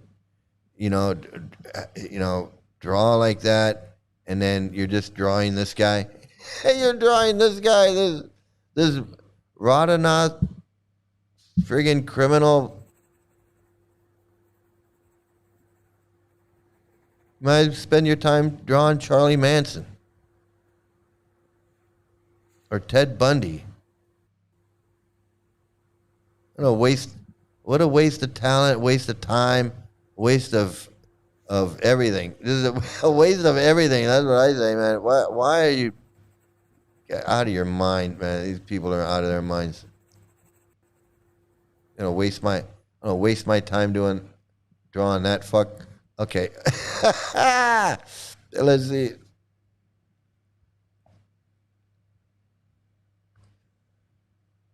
Yeah, scare away any potential victims of Gary. I don't know if you noticed, but ain't nobody spoke up today. I thought they'd come in here. I thought they'd come in here since their channel got taken down. Since this guy removed all his videos. I mean, what was that all about? He totally got just. The guy's a loser. The guy's a loser and a scammer. But ain't nobody came in here to say anything today. Nobody, no, not Gora 99 or whatever. They're all him. They're all him. But Lolita didn't come in here, and Govinda, that freak, didn't come in here, and Stunning Freddy, or any of them. William Zoda, Gora Hoodie, Gora Hari, whatever the fuck he is. And nobody come in here and say shit today. Nobody come in here and say shit today. Oh, they had a big mouth yesterday. They had a big mouth, talking all kinds of crap. They come in here now. They say nothing now.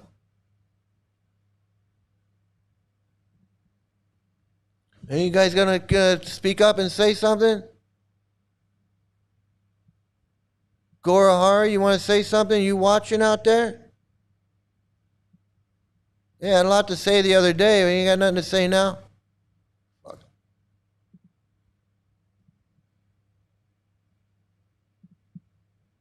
Awful quiet. Awful quiet. These trolls are awful quiet. Awful quiet.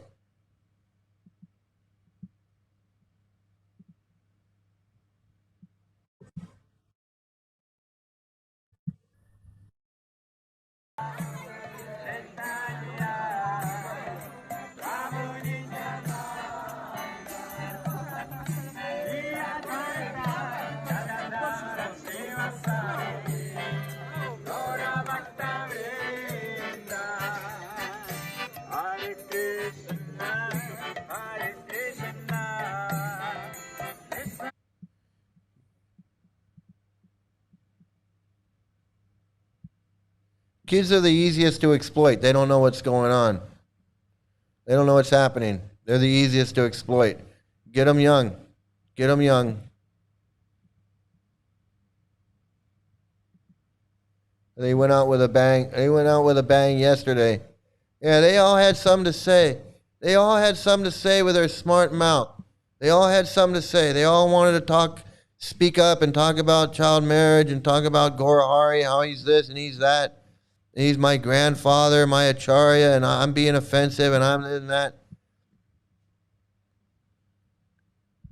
You ain't got nothing to say now? You ain't got nothing to say? I know you guys aren't happy. All your videos taken down.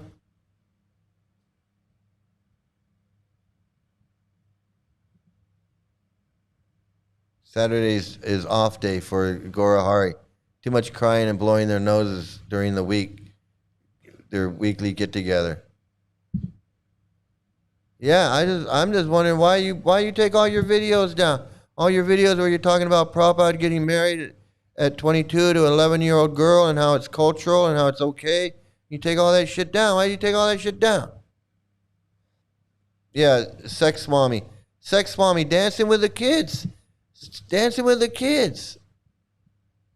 Exploiting the kids. Like, dude, can you just like not pay attention to the kids and focus on the adults?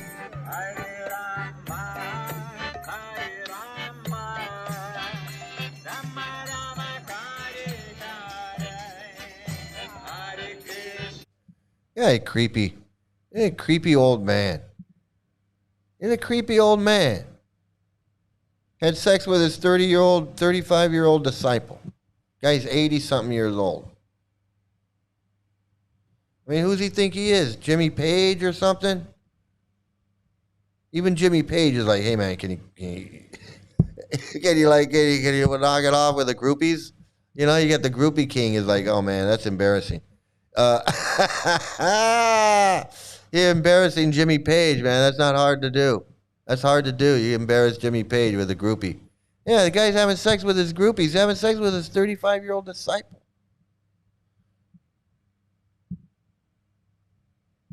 Thinks he's a guru. Can't give it up. He knows he's full of shit. You know he's faking it. He knows he's faking it because after 80 years or after 60 years, he can't control himself. He had to have sex with a 35-year-old disciple. Why? Because he wanted to have sex? He wanted to have kids? Is that why he wanted to have kids? That ain't a fall down. That's breaking your vows. That's just saying, fuck my vows. I'm going to have sex with this. I'm going to have sex. And then he's going on and on for months. The guy's full of shit. He's more full of shit than Gora Hari. All these guys are the same.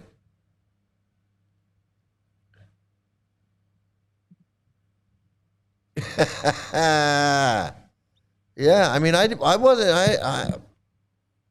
out to do anything to him. I just said, hey, I'm gonna talk about you. You're a scammer. You're abusing these people. I'm gonna talk about you. That's it. Oh, there's another one. There's another one. Okay, let me do a couple more. Let's see. I got videos. I got videos backed up. Like, let me see. Oh my goodness, so many videos. I got a lot of videos, man. I don't know where. Let's see what this one is.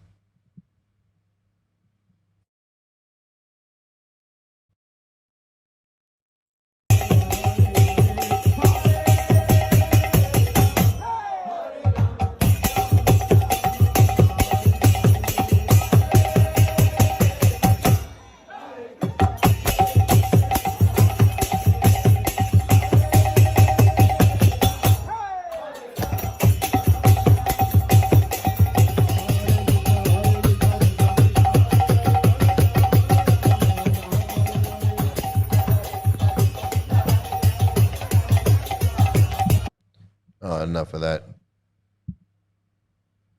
Enough of that. Enough of that crap.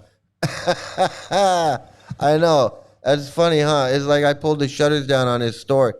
It's like, yeah, it was like, you know, and I wasn't even trying to do that. I was just like, I wasn't even trying to do that.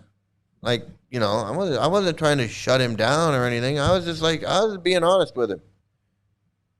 I was just being honest with him, and he was being honest too. He was being honest back, and that's what's fucked up. Is he was being honest with his child marriage and his pedophilia, and I told him, I said, dude, you're promoting this. You're saying it's okay. You're doing all this stuff. I'm gonna show this. I'm gonna talk about this. I'm a cult guy, and you're being a cult guy, and I'm going to talk about you, and I'm going to talk about this stuff. And I did. And he didn't, and he got scared. Is what happened. Is he got scared and he took that shit down, or he locked it up, or whatever. You know, and that's on him. If you were honest and you believed in what you were saying and you were all that, you'd leave that shit up. Leave that shit up. Yeah, you know, when I see this now, all I can think about is this, you know, performative, you know, performing this shit so that the public can say, hey, it's nothing wrong with this. It's okay. It's just throwing flowers and drum circle and you know, hey, it's just more of their PR bullshit. Just like what Knitting Cult Lady was saying. Every cult is a criminal organization. They're exploiting people's labor. They're using coercive means to do it. And she says in one of her videos, like 99.99% of the time they're breaking the law. And we know ISKCON's breaking the law. We know they're doing the money laundering. We know they're doing the human trafficking. We know they do the visa scams. We know that they do shit with these donations. They scam people on donations. They do it as an organization, and they do it individually. We know that. Everybody in here knows that everybody in here has been out scamming somebody with a book or some money or for something. Everybody.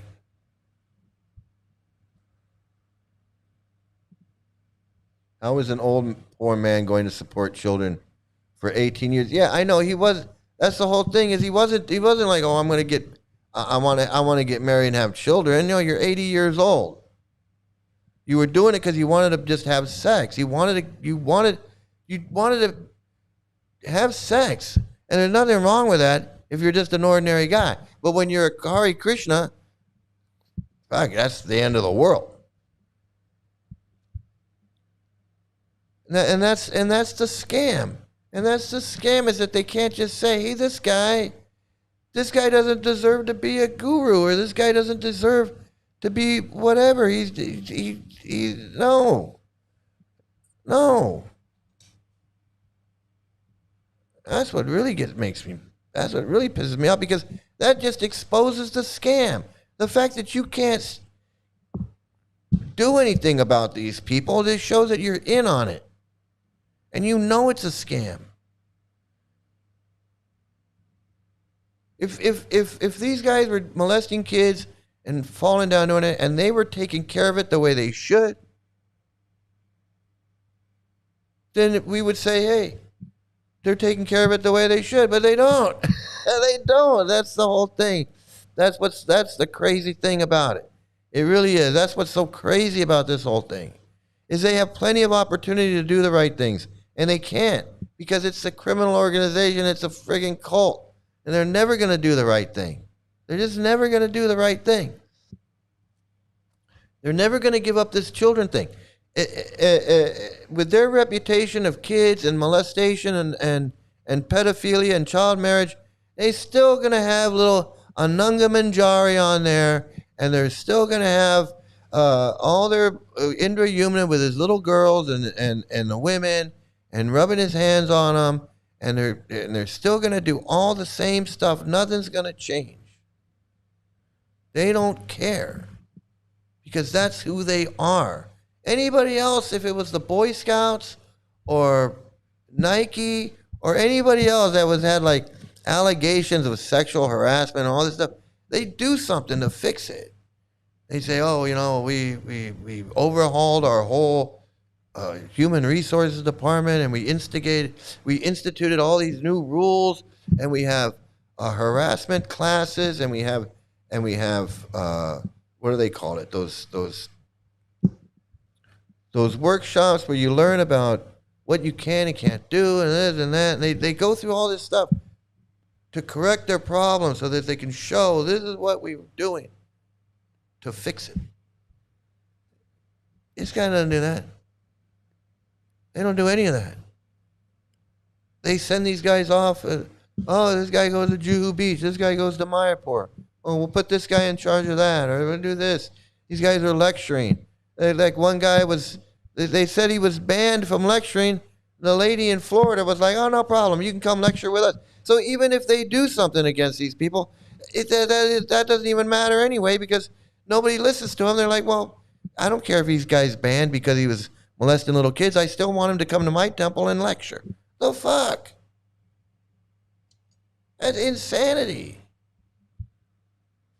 It's friggin' insanity.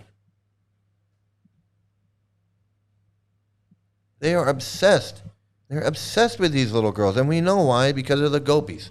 Because Lord Chaitanya says that there is no better, there's no better process. There's no better process than that of the gopis. He says here, Prabhupada says here, in the Veda, in the whatever it is, I forget what it is. It's the Shikshastika prayers. He says, and the method of worship, the best method of worship, method of worship of Krishna was exhibited by the gopis. Now, what were the worshipable method of the gopis? They were not very learned scholars or Vedantists or theosophists or mental speculators. None. They were ordinary village girls, and that also not coming of a very high royal family or Brahmana family. They were cowherdsmen, so their fathers were not very rich, but they had several cows. That's all. The gopis' method of Krishna worship was that they could not forget Krishna even for a moment. That was their qualification. The gopis, the gopis, the gopis. The gopis were thinking, oh, Krishna's foot is so soft, and he's walking on the chips of stones. Oh, the gopis. And while they were home, they were cooking, and they were feeding their children. They were always thinking of Krishna. That's all. They were all so much absorbed in the thoughts of Krishna. So it's just this weird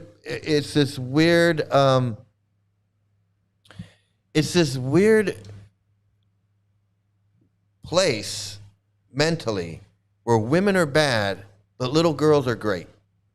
Women are Maya. Women are Maya. Don't get involved with women. Don't get attached to your wife. Don't get attached to your wife. Don't have a girlfriend. Don't get married. Just be a brahmachari. Women are Maya. Women, sex, all that sex is bad. Bad, sex is bad, sex is bad, sex is bad. But little girls, now you're talking. Little girls, they just want Krishna. They want Krishna all the time. The gopis. We want to be like a gopi. Gopis are always thinking about Krishna. It is so wonderful about Krishna. Oh, Krishna hurts. His feet hurt. Oh, he can put his feet on where? On our breasts. And Krishna's, and we're going to massage his feet and he can steal our clothes and all this stuff because we're just little 12-year-old cowherd girls. And what do we know?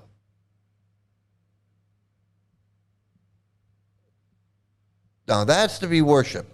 Those are to be the little 12-year-old girls to be worshipped. But grown women, it's best to stay away from them. No, don't even bother with them. You don't want to bother with the grown women. The grown women that are your own age, nah. You want like an 11, 12-year-old girl, when you're about 22, 24. That's perfect. That's just perfect. But a grown woman, your own age, nah, you don't want that. You don't want that. Justice for little girls. I know.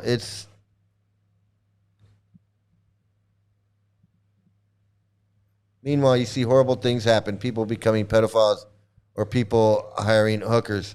Yeah, that's exactly what you see. You see gurus that are either molesting little kids or they're getting caught in Bangkok with a couple hookers on their arms.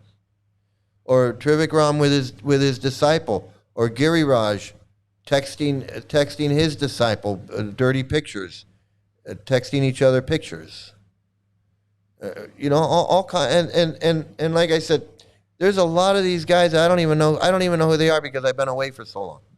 But like Bhaktavidya Purna and Paramgati, and so many guys. I don't even know who these people are anymore because it's been so long. I'm not up to date.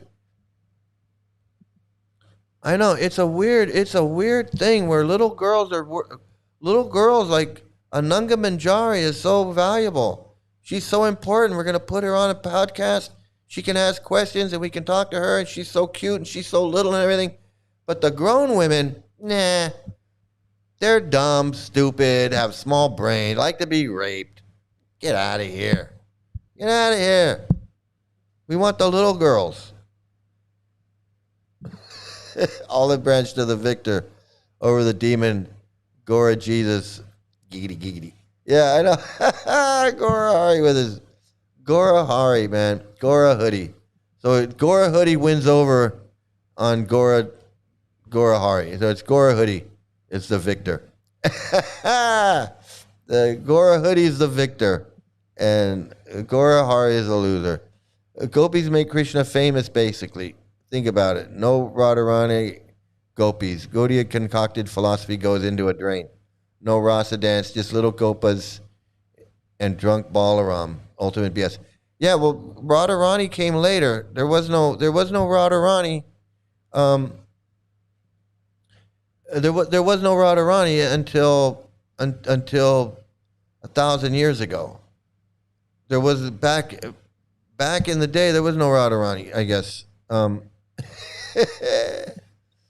He's listening to himself trying to impress his girlfriend next to him. Yeah. Yeah, it's gonna be I guess let's do this in honor in honor of Gora Hari. Let's do this. Let's do this.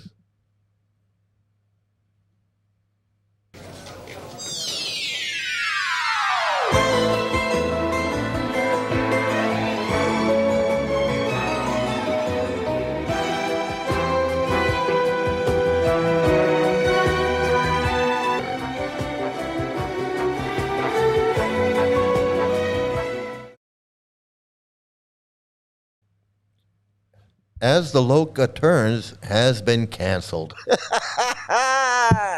It's been canceled. Tune in next time for Magical Mystery Story, which will be filling in for As the Loka Turns. Once again, As the Loka Turns has been canceled. Yeah. Gora Giggity. Giggity Hari. Giggity, giggity. Giggity, giggity. All right, everybody. Hey, listen, it's been so much fun. What is this? No Radharani. And Krishna was more of a politician and manipulator in the Mahabharata. Yeah. Yeah, I should do a show about Radharani. I'll research and get and figure out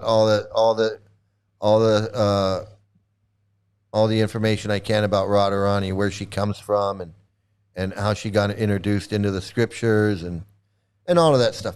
That'll be interesting. So don't hold your breath, though. I'm just saying, don't hold your breath.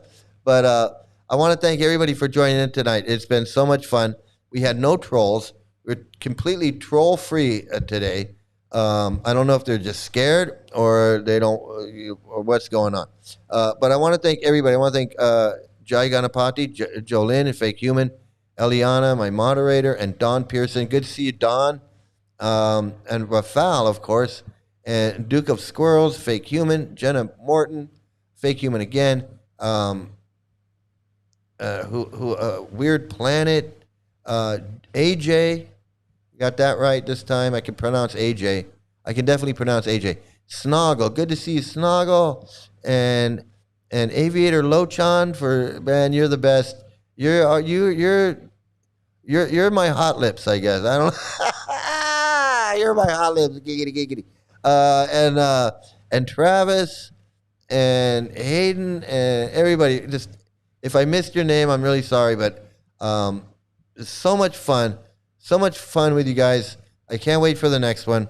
And I'll try to do 10. For me, it's going to be 10 o'clock every night. So Tonight it was 9 p.m., but I want to do 10 every night. For me, it's at night, 10 p.m. So everybody, thanks again. Please have a great day, great morning, great afternoon, great evening, wherever you are. If you're hungry, have a great brunch. Please have some great luck and stay out of a cult. And of course, this is where you get to see me as a Hare Krishna. Thanks, everybody. It's so much fun.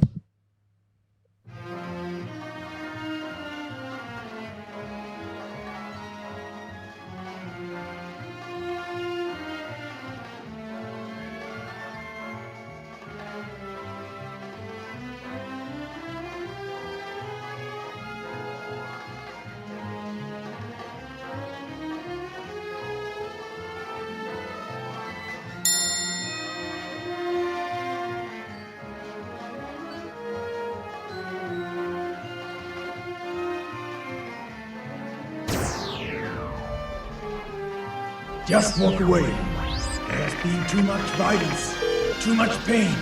Just walk away, and there will be an end to the horror. Just walk away.